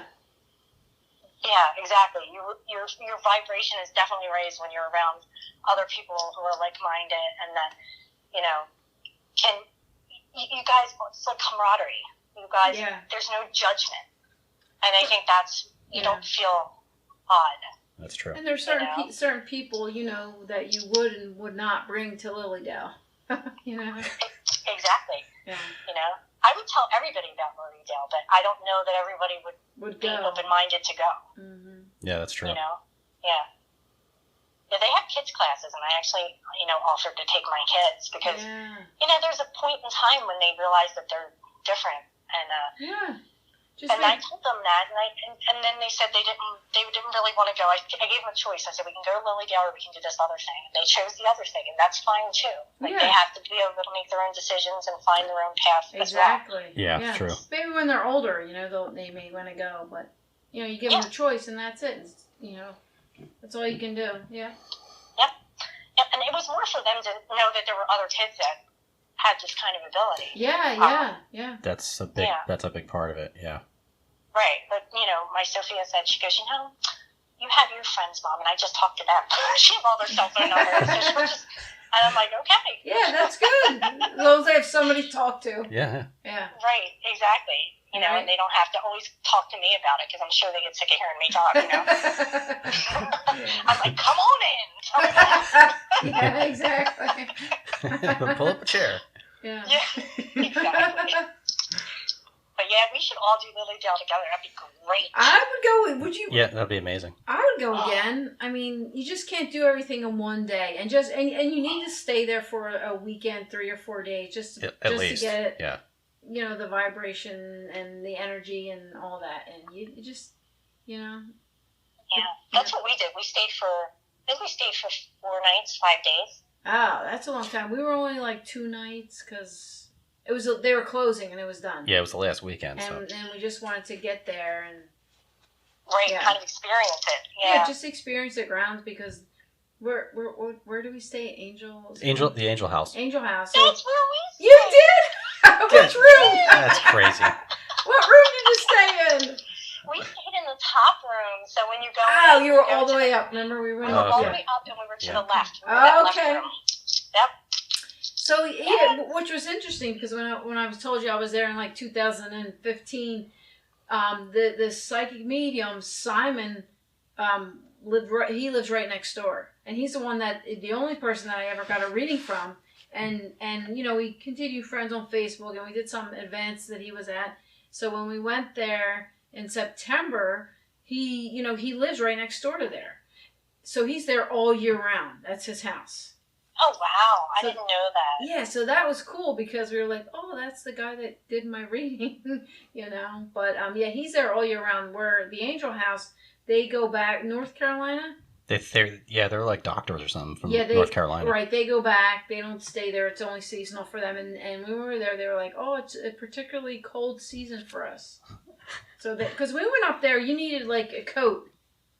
Oh, wow. And it was only September 5th. We didn't have that experience. We had, we went in the dead of the summer, so it was pretty hot when we went.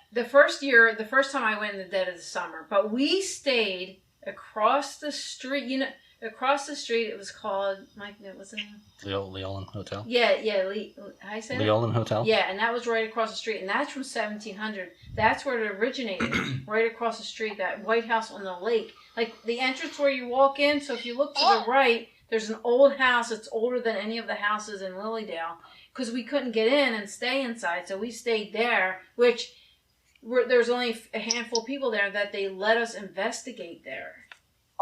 I know. So that was cool. And that's where it originated, right, Mike? Yeah, that's what we went over in I didn't know it at the time. In the first segment of the show, that was the foundations of Lilydale basically started over there across the street. So. Oh, wow. I did not know that. I really honestly went there not knowing much about it other than it was a spiritual community, which was really all we were looking for, Yeah, I didn't either. Mike knows more than I do. And you would think I would know more, but I really didn't. I knew about it, and I was like, okay, this is a community from 153 years ago of psychics and mediums and healers and spiritualists. So it was like, okay, let me do that because that's what I do. So that's why I really wanted to go. That's why we wanted to go too. And before we went, this is the weirdest thing too. Like, we decided we were going to go, and Dawn said to me, "We are going to have a profound experience there." And she said, "I don't know why I'm saying that, but I know it's going to happen." Nice. And so it was like probably about 2 weeks after we got home that we remembered she even said it. Oh, wow. I was like, "Oh my gosh, you remember you said that?" She said, "Yes." Wow. It's funny because you don't always remember everything. There's so much that happens, and regular life kind of gets in the middle. So. Yeah. I was even excited because they had black squirrels. I never seen black squirrels. There's a squirrel stump there for birds and squirrels. Did you see that? No, I don't think I did.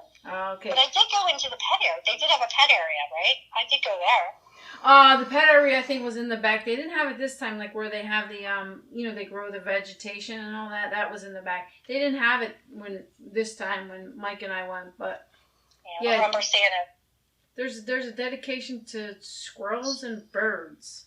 Yeah, it's called a squirrel temple. It looks like it's pretty cool. Really?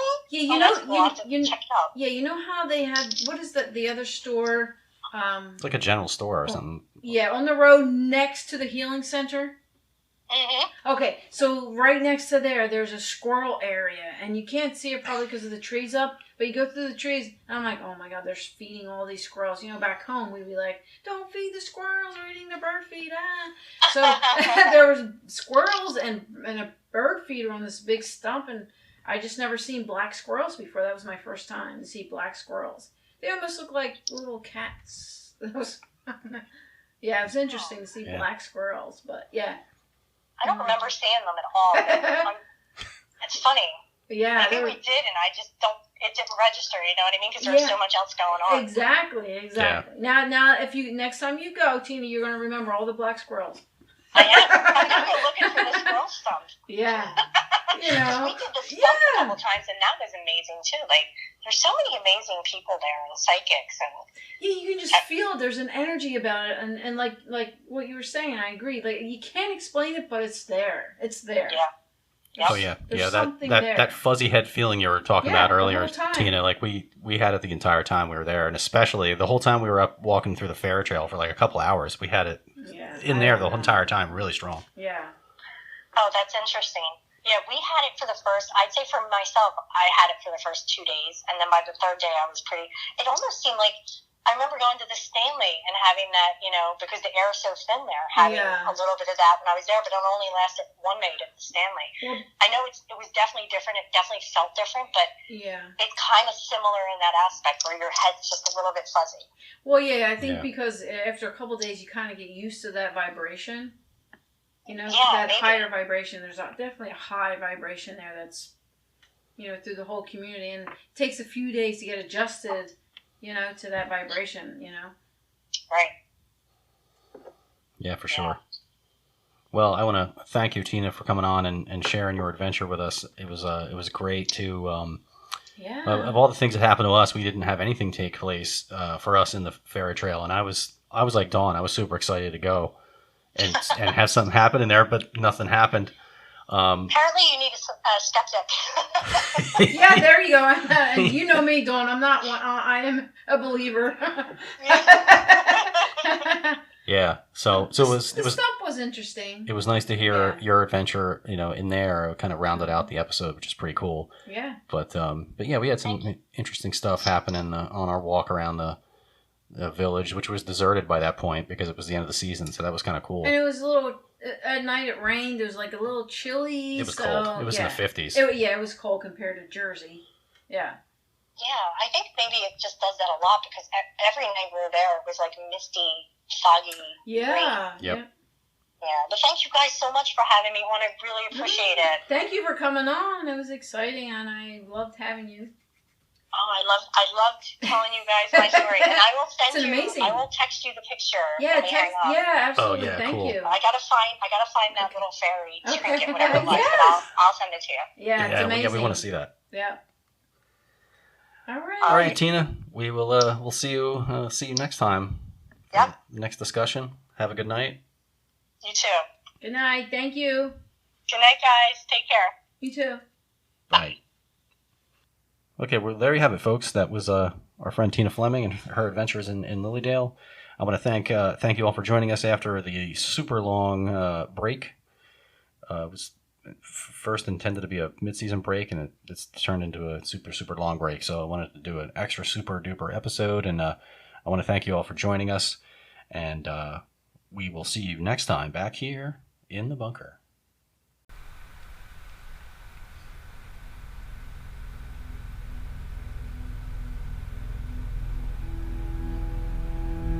I want to thank you for tuning in to another episode in the bunker.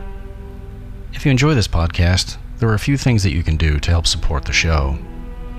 If you're on Apple Podcasts, or on Spotify, you can leave us a 5-star rating and review, and this will help others to find the bunker and the safety that it provides. And the podcast is free to listen, but it isn't free to create.